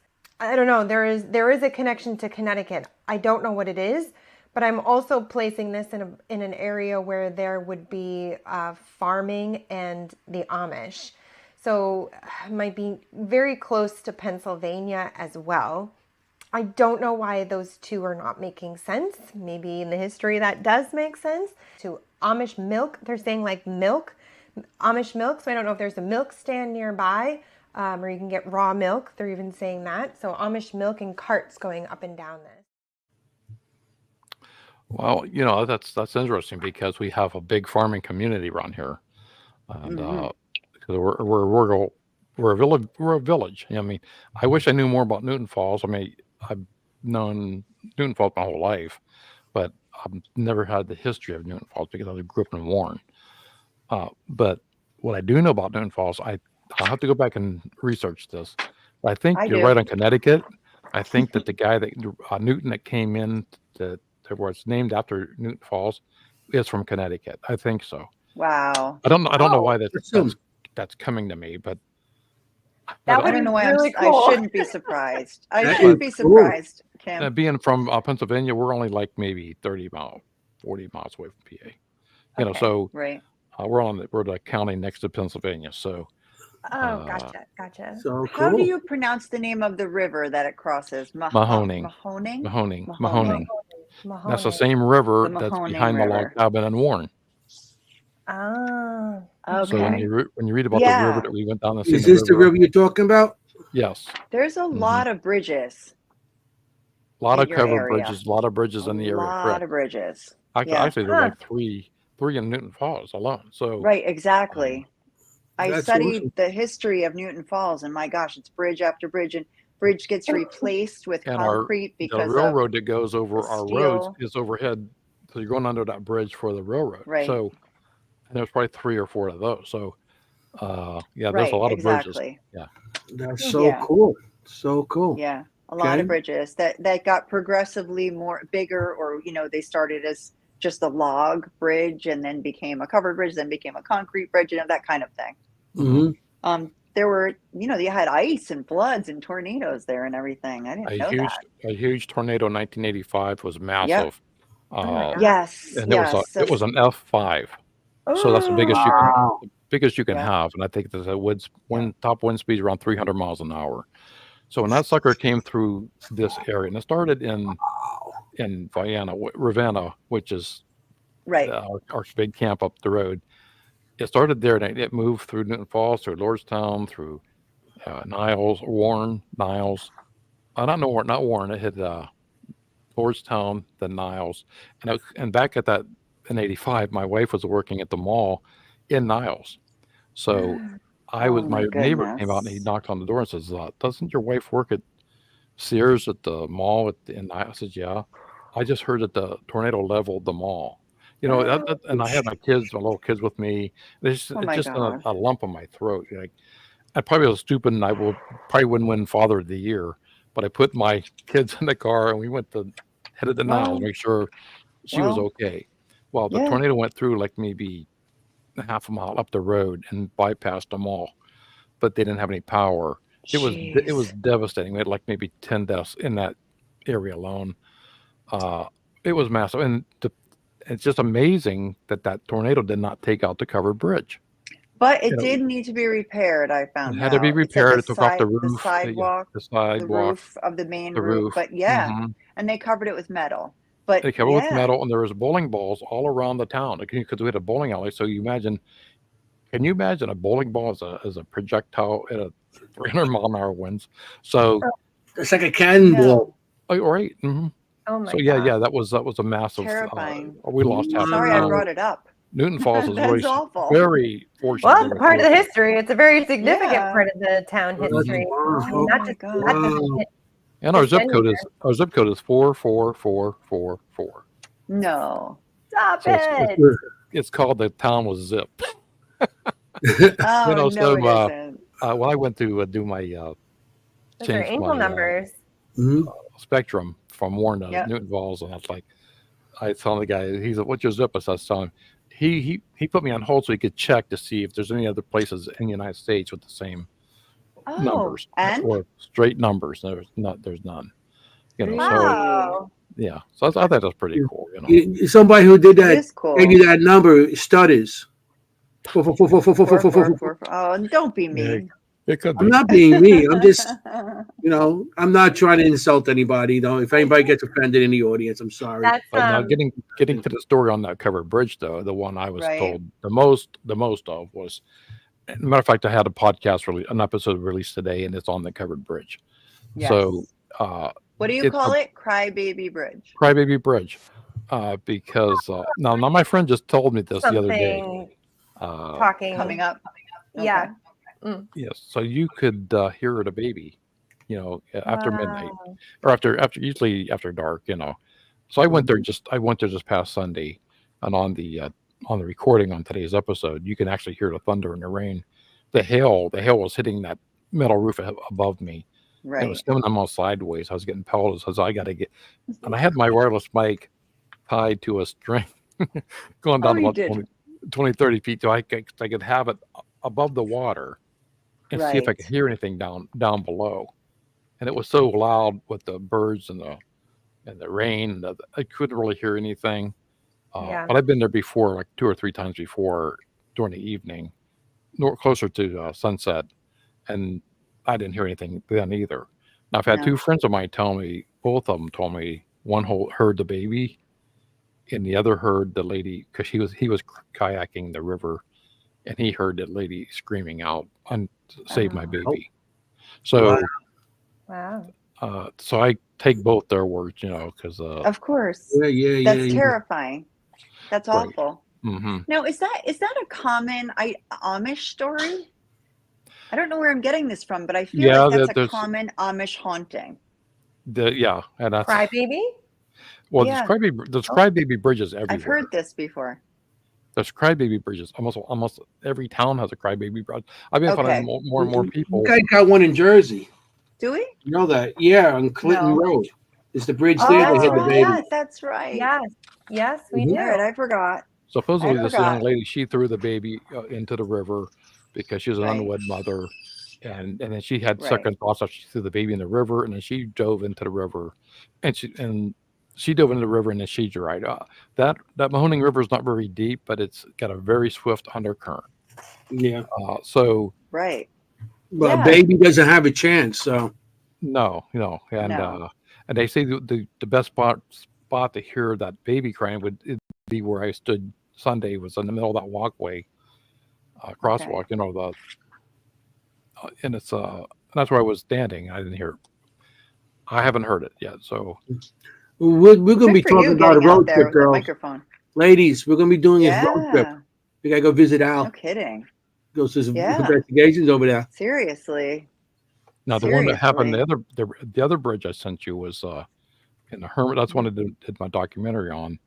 Was the Hermitage Bridge on Hogback Road. So it's a Hogback Bridge. Now then again, this is back in 1996, 98. I can't remember. This was one of 96, 98. I was there, and it was more of a wooden bridge. Okay. Now they've redone that bridge since then. Now I've had my friends there. I've taken my friends there because I know what I witnessed on that bridge. So when I was doing the documentary, Oh. I hired some actors out of a modeling agency in Youngstown, and the young girl had to play the bridge because the story is a young girl comes underneath the bridge and she's holding a lantern on the bridge, and she gets in the back seat after you get out of the car and you take your keys out of the car and you're supposed to and they get back into the car and your car won't start, and then the girl's in the back seat of your car. Oh That's boy. a story. No, we did that and nothing. So it's like a ritual, like Bloody Mary, Bloody Mary, Bloody Mary. Exactly. Like you have to go through it. The Okay. girl the actress Watch, I something had, comes behind me. right, the actress I got to play the ghost that comes up, she knew the area better than I did. She knew the story. She knew the history. So the legend, so she says, I'm not doing this unless you put me a bodyguard under the bridge. Well, I said, okay, so my buddy who's like, she wasn't taking any chances. none at all. So my buddy was like, he's like 6'8", 300 some pounds. And he's, I'll go in there, I'll do it, So my main actor didn't show up. And then my other lighting guy didn't show up, and the makeup girl didn't show up. So all these people didn't show up. So I told the actress, I said, we can cancel this and do this another day. She says, no, I'm here. I got my courage up. Let's do this.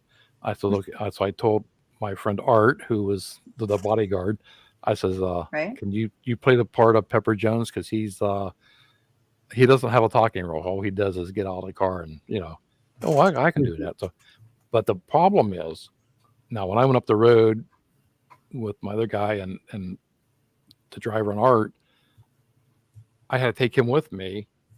I forget why. He had to go up with me. Oh, he drove the car. That's right.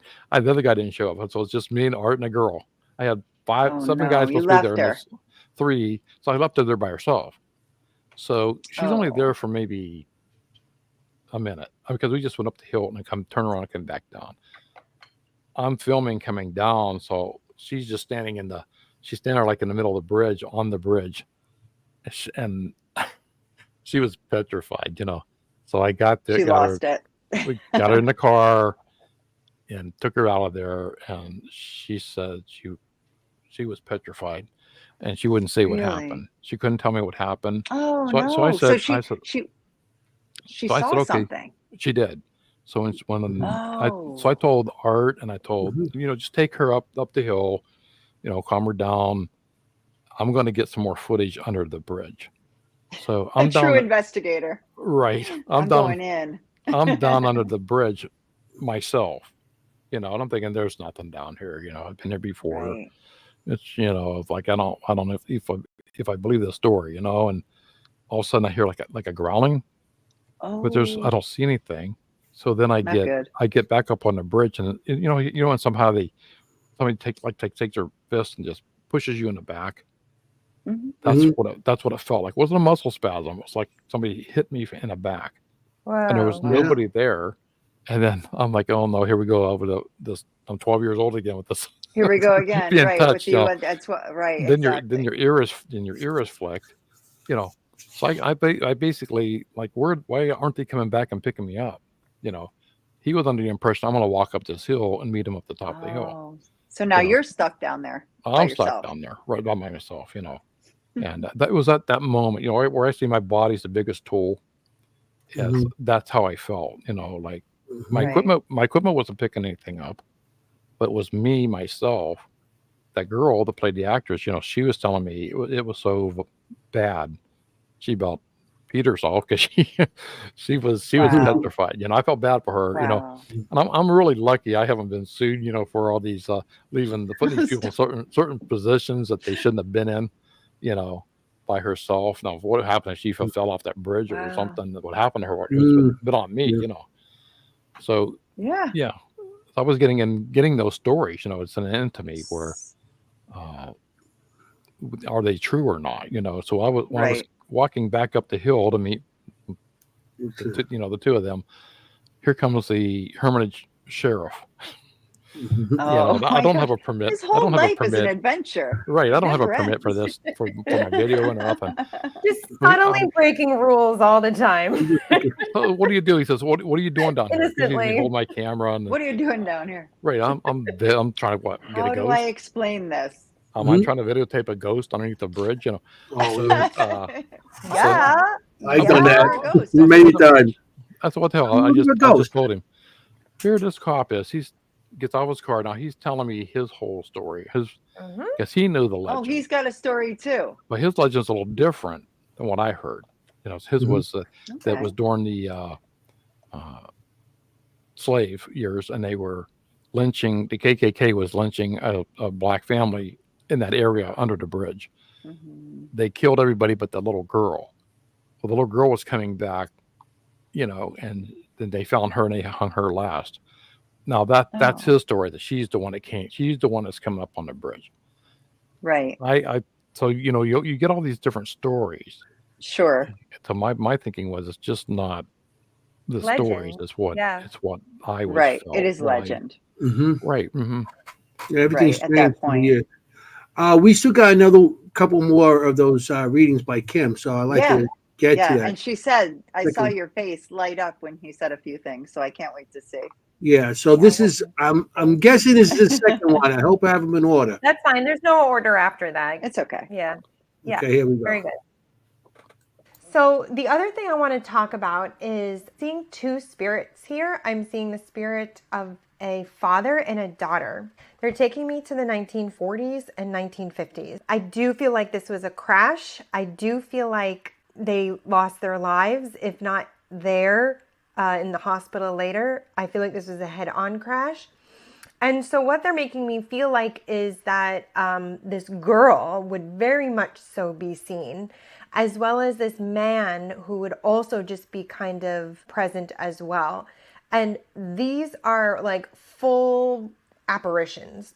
People would literally see full apparitions of both of these or one of these in this or around this bridge. I'm feeling like it's more in the bridge that they would feel it or see them. Full on apparitions. I mean, almost as living as day. Like, no, you would literally mistake somebody for being there or seeing somebody at the end of the bridge and then you look back and there's nobody there. I'm also wanting to say that they might hear giggling. This would be the girl. She's around the age of 6, 7. And he's in his 30s, early 30s. It feels like father and daughter. That's interesting because one of the other stories is an Amish family going across the bridge. Father and daughter. He actually killed the daughter and threw her off the bridge. Wow. That was one of the other stories for the Hermitage Bridge. So I was.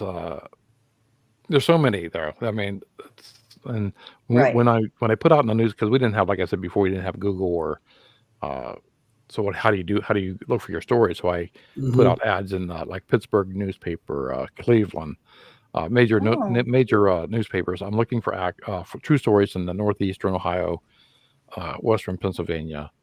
Oh my goodness! I mean the stories I had coming in were a lot. So which ones do you pick? You know, and you would get some fun. Like, it was kind of weird because the Hermitage, the Hogback Bridge story came in almost 3 times, but all three were a little different, but it was the same location. So I have a question. As a little girl, is the little girl wearing blue, Kim? I guess that's for you, Kim. Or Yeah. She is wearing a dress. I can't tell the color of the dress. So maybe Sometimes it's white. I can. I'm not as visual as like my friend Anthony is. It's more of like I just get a sense. Sometimes they're very visual for me and I can tell colors, but She is wearing a dress. That I can definitely say. Yeah. I mean, I I haven't love this. stared at the pictures long enough to actually get my any more opinions on that. So Detail. Well, let yeah. us know. I got I I got love this and comment. I just got this. Like I said, this is all I got. So Yeah. far. You know. And there may be a story there on that one. I mean, Exactly. Mhm. we're talking about a bridge that was almost 200 years old. So Mhm. Right.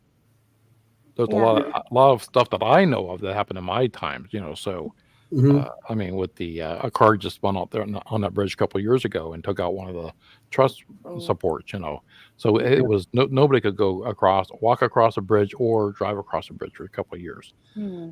And Yeah. So that's all. Anthony, did you get like a feeling of what era that would be? Like 50s, 60s? This Like it's to me certainly seems modern. more modern. Yeah, Just the way he's Like dressed. 80s. Baseball cap and maybe 80s, Interesting. 90s. mhm. Because he has like that. What the Italians call the wife beater shirts. You know what I'm saying? Yeah. I know. The tank top. Wife beater. My husband calls it that. I'm like, don't call it that. It's all Awful. hey, you got the old white beater, but Yeah. But we all can picture it. I I love it has this comment though. the shirt on and blue pants. That's His a good shirt- question, though. Yeah, his What shirt color? was white. It is. So and the dog was gray, and to me, it looked like a schnauzer type of dog. A little hairy dog. It could have been even I don't know, those little hairy dogs. I don't know those dogs. You're very good with Yeah. animals. He's very Yeah. good with drawing and sensing animals. Yeah. So Kim's a little good with animals too. She's a veterinarian. Would you consider like animals have a very good sense of, say, paranormal or Very spirits? good And sense. Yes. because I knew in my book we have the Mhm. dog in the book, Yeah, and, we talked about the dog earlier today. Yeah, Look at I the was face. We don't give it very- away. Don't give it. Yeah. Don't give everything Okay. away. yeah, Don't give because it away. I there's was so much. concerned about giving Read things the away. book. Yeah, read the book, right? Read the book. Just Right, read the right. book. Pierre the dog. Yeah, Pierre. We'll Pierre. read the book. Is Yeah. that Pierre's real name? Yes. Oh. Really, we thought I that love might be a real name. Okay, Yeah. we talked about today, but we don't want to give it away because we I want remember people to last read time your about book. is Pierre French? Oh. French poodle, yeah. So French poodle. there's one more clip with Kim. So Kim. we should play this Mhm. one. This is Yes. almost 2 minutes 30 seconds. So here we go. Okay. So I want to have parades on this. I want to have like veterans parading over this bridge, and that would be very important. I do feel like the town parade goes over this bridge or some kind of memorial parade. This would be for Memorial Day, I'm feeling like. And there's a strong veteran connection to this bridge. So serving in military is for some reason very connected to this bridge. So I do feel like this has been rebuilt. I want to say twice. It's been rebuilt twice. 2 major rebuilds. There's still a connection to the military. So what is this?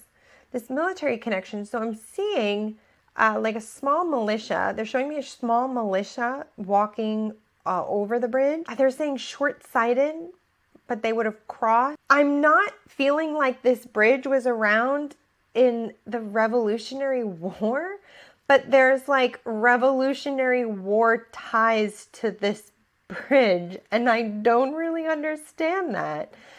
There's Revolutionary War ties to this bridge and also Civil War ties. They also want to talk about the pennies. So I think people go and like throw pennies. I mean, I know it's a very common thing to do on bridges, but like bringing the pennies. There's also something here about somebody who is who's living now or has recently passed, and they're kind of like the bridge keeper. So this person would, I don't know, they're showing me sweeping the bridge, like sweeping cobwebs, sweeping spider webs, like really taking care of this bridge. They're calling him the bridge keeper. So he just kind of maintains the bridge. But I think this is a modern person. I think he's alive or just recently passed. And it does feel like a male. This is not a big town that this is in. This is actually quite a small town, and this is a feature. Let me go to the next picture. So again, it's the bridge here too, just on the other side. So again, yeah, I'm seeing standing figures at the end of the bridge. Oh, and the other thing I'm seeing here are headlights. So at night, people may see headlights and there's no cars there, but there's definitely 2 headlights at like the other end and there's no car. So I am excited to see what the history actually is for this.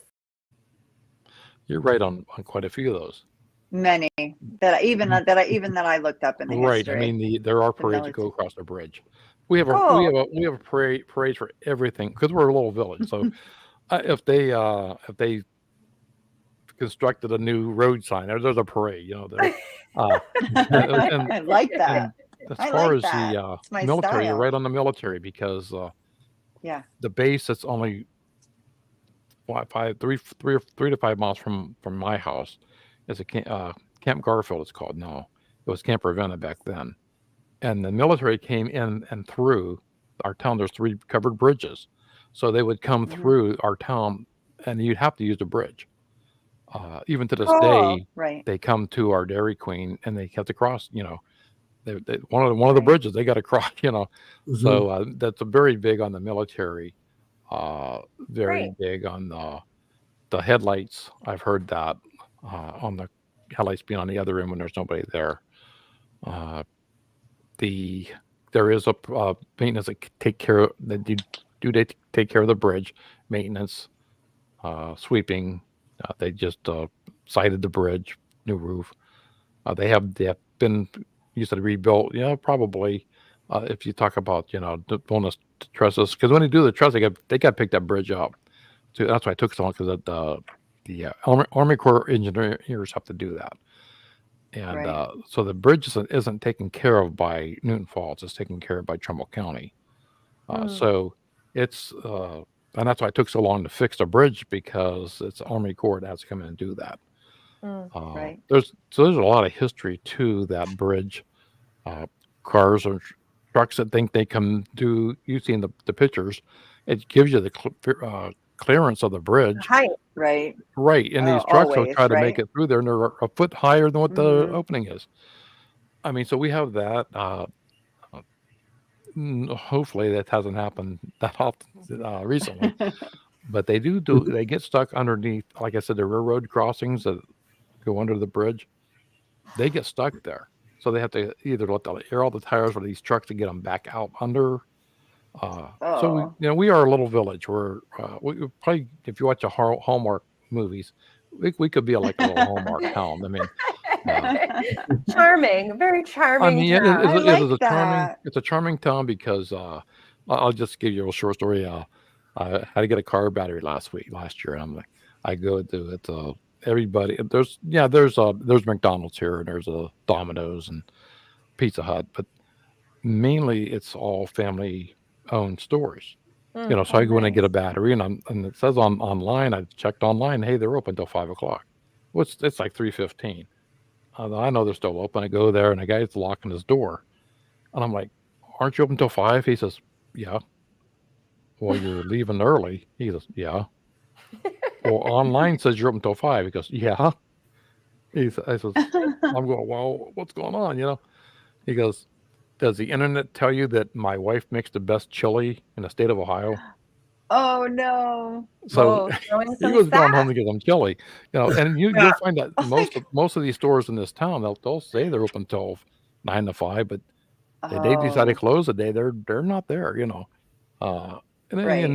I know Al that owns Tiger Den Pizza, and Pam that owns Broad Street, Antiques. How nice. So all these stores are. I go to Zip Lube, that's get Zip Lube. So then it's the Zip thing again. Yeah, right. And you feel, when we moved here, my wife said there's no Walmart. There's no, big stores. And so my friend says, well, you're right. You're literally moving in the middle of nowhere, but the middle of everywhere. So, if you Oh, travel 15 miles this way, you're going to go to Warren. You go Mhm. 15 miles this mhm, way, you're going to go to Austintown. These are all bigger cities that right. have Walmarts and, uh, Okay. bigger stores. So, but we're a small community. And so I get excited when I found out about the Crybaby Bridge. I says, I can't be the same bridge I'm talking about. And so, and Yeah, I think if you really. listen to that video, that episode today, Podcast. you're right. It was that was kind of eerie, because I left early in the So morning. you There was tell no your there's whole story of that in your podcast, this I did, current and there podcast. was no rain. It was on my way there, and all of a sudden this huge thunderstorm rolls in. It must have Mm. been creepy. Right, and here I am trying to We listen to a love that. baby or something, and it was Maybe you weren't Yeah, meant it's to hear that, baby. Yeah, it's hard doing EVPs and filming outdoors. It's hard. We're for the For sure. paranormal, a lot of times the investigation, we're like, we need it quiet. We need it perfectly quiet. Yeah. And in reality, 90% of everything is not quiet. if you plan for One it of the just the way tools, it doesn't happen that way. yeah, one of the No. tools we use a lot is Jennie has what's called a DR60, which is a voice recorder, but it's very good at specifically picking up voices or other like it's very good at filtering out. So that we've had good luck with that, especially when there's been some noises around. It actually tends to pick up just the voices. Yeah, it's also a piece of tool. Right. You're able to distinguish, Yeah. that it's a voice. Right. Military. I don't want to forget. I did when I looked up the history with the bridge and everything. Yeah, I let's know do it. some of your bridges Military. were turned to concrete specifically for World War II Mhm. to have, the military needs shipped across the bridge. Mhm. So That's there you correct. go. You Yeah, turned that's correct. literally turned to concrete in 1942 and 1943 for that reason. Right. And what military base is this again? You said Garfield? Right now it's called the Garfield base. It's called Camp Garfield. Camp It's Garfield. it's a national Right. it's a Ohio National Guard base, Ah, and the government's looking at making this one of the nuclear sites.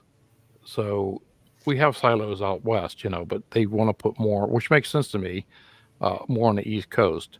Because I think we're still in competition with Buffalo, New York, and another one. I can't remember. Okay. I was just talking to somebody last year, talking about Dairy Queen. I was there, and this whole group of people, military showed up, and I'm like, I just out of the blue asked him, what is it true that they're going to put some nuclear silos? And he goes, I said, should I be a little bit worried, living in their backyard? And he goes, dude, if you lived in Niagara Falls Right. or New Jersey, you might live 6 seconds longer. They'll if you live there in New York or New Jersey, you'll live 6 Right. seconds or 6 to 10 seconds longer. So, in other words, don't worry about it. Right. You're still going to die Right. if there's an accident. Oh, what a horrible way to look at it. It's okay. I think you I got thought I was worried gonna more say- about Yellowstone volcano erupting than that stuff. Yeah, exactly. But they usually give us warnings here in town when they're letting off the big bombs. 'Cause that's when they go Jeez. into their training. And I can actually feel like what would maybe feel like living in a bomb infested city. If your town's bombed, because our whole house rattles. I mean, the first time we moved here, honestly, God, I thought a plane hit our house Wow. because Wow. it shook so hard. And when my neighbor came out and says, "No, they're just on the big bombs today," and you don't know when they're going to do it. It might be like 2:00. They usually start like 10 in the morning, and So up all until of a sudden the 7 house p.m. starts shaking? Well, yeah, they'll blow off the big bomb, and then the big bombs were Your at least face, the yeah. huge craters. Well, on Sundays I know you can your hear like face the is killing me. You're like, what? Right. Sorry, I can't. I know I cannot. I have a very hard time controlling my. I am. She's like, That what is is happening? Well, we have Picatinny Arsenal here, and so Right. they will do explosions here, but not nuclear explosions. well, no, No, we don't do. They're not nuclear bombs. They're just called big bombs. You know, Oh, so in big other words, Big, it would big be bombs. the Big ones that one. leave like a Crazy. 20 This foot is crater. crazy. You know, yeah. Yes. Oh my But on gosh! Sunday, Yeah, I don't think they're doing that Oh here, my but gosh. on Sunday But mornings you can hear like the machine gun fire, or you'll hear Wow. the grenades. But that, you know, so they have to do their active training. Right. Mhm. And sometimes you'll sit in your, I'm sitting in my Yes. sunroom and we'll see the big those Chinooks. You never saw how big a Chinook is when you see it up close. Yep. That's a double Huge. propellered yeah, so yeah, helicopters. And they military come is flying almost treetop military. level over our house because Right. they're doing their training, and then you'll have an F-18 or something flying over, or Mhm. and they do their training. And I just we didn't get that when I lived in Warren, Oh So no. Right. You sound like you live What's by me in New York with all that machine guns and blowing up and Stop it. house No, shaking stop. and all that stuff. don't and No run over your way. life. badmouth New York like that. You know what I What? No. mean? What's the difference between the Ravenna Arsenal? Do you know what I'm talking about? The Ravenna Arsenal is Camp Garfield. The same thing. Yes, Okay. Yeah. I didn't know if it was the same thing. Okay. they So just changed their name. they built it in the 1940s Yes, to produce bombs and large artillery, right? correct. Large And there was a caliber big artillery for the war. right. Yeah, Okay. artillery. I It did was my one of history. They were. Oh, that's very good. They were the number one. Usually, Did- they were the Thank top you. suppliers of the bombs for the. Not to change the subject too much, but I want to go back to that house that you said that now it's not there that you grew up in. Yeah. Do you have pictures of the land or of that area? I do, and I'll send it to you. Okay, Yeah, send good. it to her because I would I love mean, to. You Kim can might draw. get a reading, and I could probably if I get something, I'll draw it. I know I had a picture of the house, and I can't find that picture. So either my brother or my sister may have it. So I'm trying to find. I know I have one picture of the outside of the house, I would When love you to see find it, that. you're more Having than read the welcome to and I book. send can't it. find. I can't find that freaking picture. But I did drive by with my brother-in-law about a year ago, and I took a picture of. I wanted to go down and take some pictures of what's in the book, so I Mhm. took a picture of where the train depot was in Warren that we jumped on that train. Mm. Mhm. Now to this day, those tracks are taken out. The tracks aren't even there. So where we went down in the embankment behind the log cabin, that's all overgrown. I was like, how the heck did we even get down that embankment because it's so steep? Mhm. So that's how you have the land erosion and Yeah, the yeah. grounds. No, it's going to change. The Mhm. log cabin is a second log cabin. They rebuilt it. Mhm. I do have pictures of the original log cabin though, and Oh, good. I mean, you could it's- send us any pictures, and if we could help We would you out, love it. Absolutely. we would love to help you. Yeah. You know? Yeah. yeah. So only thing I can do now is I got to go to the library because I go to I went to City Hall. I went to the title office, land office. I'm trying to get just information on this house. And it's so hard that once a house is gone, Mhm. that so what we're doing now, my wife and I, we're going to the library, and I'm going Yeah. to the archive, the fish that you do on the computer, and I'm trying Microfiche, to, yeah, yeah. So I'm Yeah. going back all and the trying to get fun. the. Now I'm back to 1924. Uh-huh. So I'm just trying to find out uh, if any. I heard, I don't know how true this is, but I heard that when the house burnt down, somebody perished in that house as well. So Oh. I'm trying to get more information on the house. So when I do my book too, because it's picking up from in book one, it stops in 1971. Right. Book two is going to pick You're up in 16 in that right. So time. book two is going to pick up in 1985. So that's Oh, when good. that's when the tornado. So there is a book too, everyone. Yeah. Just so you know, Awesome. there is a book too. So I have three. Well, three. They've been building up, but yeah. The oh gosh, did I already forget it?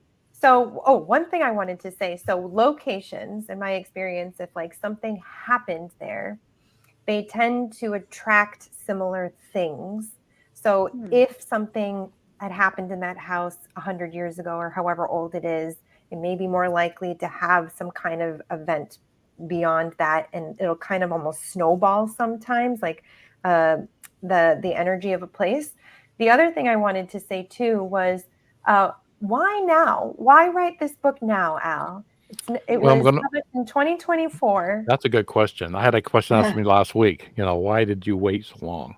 Why It's an now? obvious question, right? Yeah. Because I have another statement after this too, but yeah. Why now? Because now. I had when I talk about the guardian, I've had like a guardian angel. Well, last year I had to put my father into we didn't at that time, but I'm taking care of my dad who has Alzheimer's.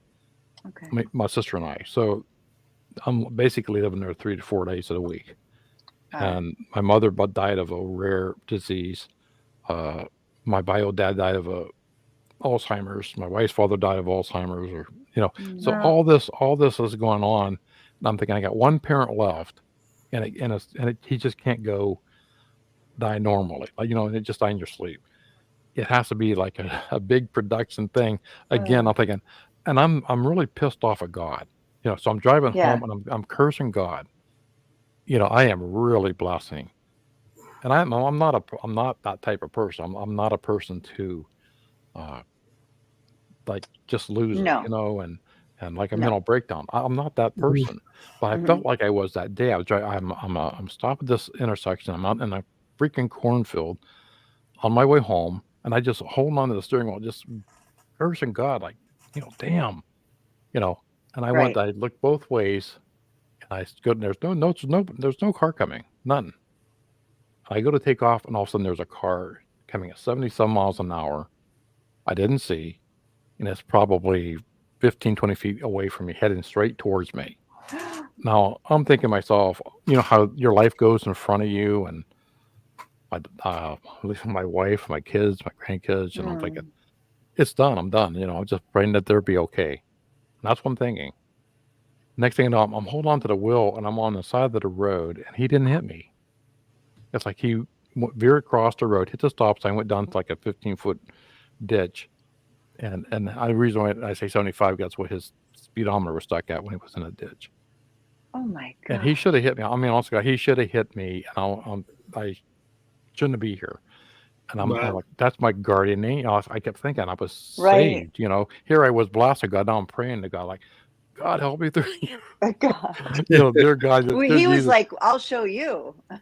Exactly. So, why writing a book now? Because I feel like that right now is the time to write. I'm going to be 70. So it's like, I mean, I'm not going to say how much longer I got, but I'm just saying that I should have wrote it years ago, but I'm thinking who would listen to me then? But now with the way everything is today, I think people are a little more acceptive of the paranormal. Exactly. Yes. Then if you would have came up with this book 20 years ago, you would probably lock you up. I mean, in the one story, when you call the cops and the cops come to your house, are you going to tell them, a ghost? It's not a human. It's a ghost. They're going to lock you up. Right. I mean, yeah. Now is a good time, I think, with the way stuff in the air, with the people's more accepting. I mean, how many podcasts I'll turn on the paranormal or Facebook, even Facebook groups like yourself. I mean, you guys are. Can you imagine going somewhere, 20 years doing what you're doing now? No way. 30 years ago, forget it. If four or five of you guys showed up at a place, they're like, I lost friends back in the 70s and everything and 80s because they thought I was crazy, and here I am going to cemeteries by myself, and everybody thought I was crazy. I just wanted to get answers. So another thing, and you called it the supernatural, not the paranormal. It was all supernatural. When the paranormal thing started, to the TV show started. Just like Kimberly, you would have, labeled out there. Because all we had back at that time, like people that do what you do now, were like, they had tarot card readers, and you did the future. You could predict the future, or look at your hand and the line. I remember that, and they were always considered crazy. Now that's more. I see police departments bringing in mediums to help on cases. Sure.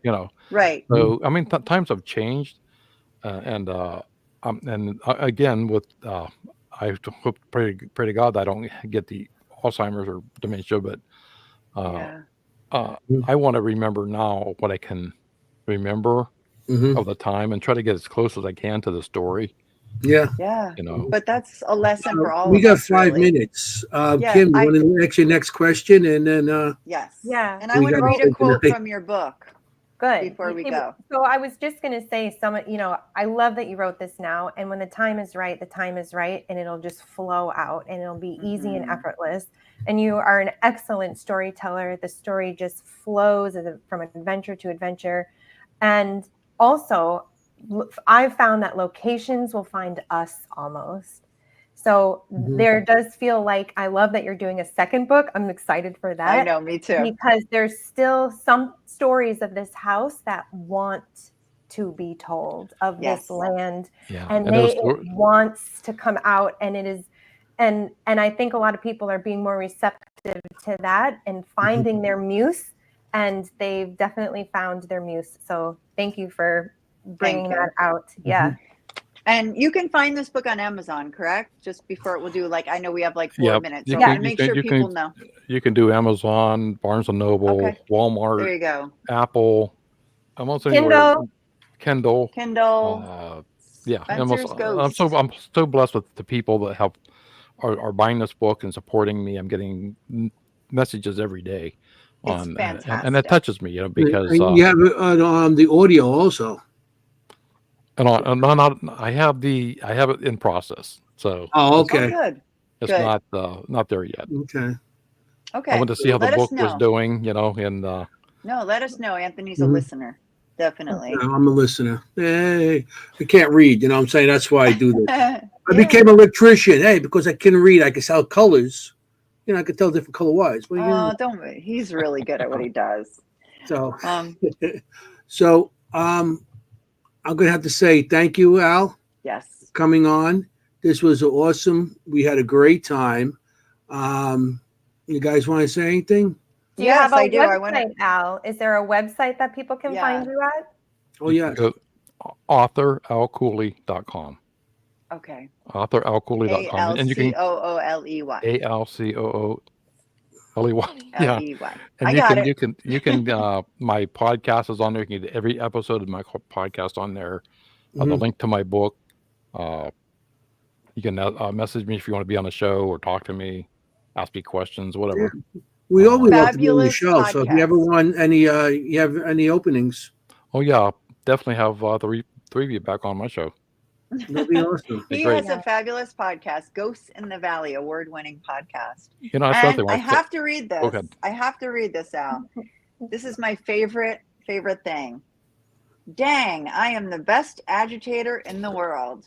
He's laughing. Maybe I'm losing my touch. When I die, I want this put on my tombstone. In capital letters, the best agitator who ever lived. That was me. Yeah. That's I great. love that. Yes. My sister says, you were the best agitator, because she I wanted to kill love me half that the time. Yeah. line so much. The best, I can see a 12-year-old boy going, yeah, when I die, I want to be known as the best agitator who ever lived. That's another thing. So I try charming. to make it into the eyes of a 12-year-old. So charming. This book is so charming and so wonderful. Read it. Everybody read it. Go buy it. Read it. Yeah. And So true good. stories. Like, it's true. It's in based on a not the true whole story. thing, not the whole thing, True but I mean, experiences. when you're reading it, it's like, what? Yeah, and check out Ghosts in the Valley today. Came out today, Crybaby Bridge. Mm-hmm. Awesome. Cool. It's So- a short. It's one of my short. I think it might have been one of my shortest ones I've done. But it was just Where can they bam, find bam, Ghosts bam. in the Valley? They can Ghosts in just so they Valley know. can be on Apple, Spotify, iHeart. Okay. Great. Facebook, you can find him. All right. We got a minute here. So I got to say Got a minute. thank you again. We thank you, Al, again for coming on. And we had a great time. Yeah. Thank Your you. stories are awesome. They really Great were. show. And I think this was a great show tonight. We really had a good Me too. show. I just want to say thank you to the audience, everybody that came and listened to us, and just came out to say hello. And check out Al's books. Who's And up next? who's up next? Next week. We got Carrie Fisher. Carrie Fisher. Hopper. No, Carrie Hopper. Hopper. I got the wrong Carrie. Carrie This is Hopper an ongoing on thing next with week. us. And I'm not going to say what it is because Kim has to do her reading on it first. And there's going to be I can do earmuffs. Yeah, earmuffs. But yeah, next week's going to be a good show. So I just want to thank everybody. Just want to make sure everybody support your historic locations. They're going fast. If you don't want to do it as a paranormal, you can just go there as a historian buff or just visit. And and I just also want to say, be safe out there. You want to look for ghosts. You don't want to be a ghost. All right. Good night. Good advice. Good night, everybody.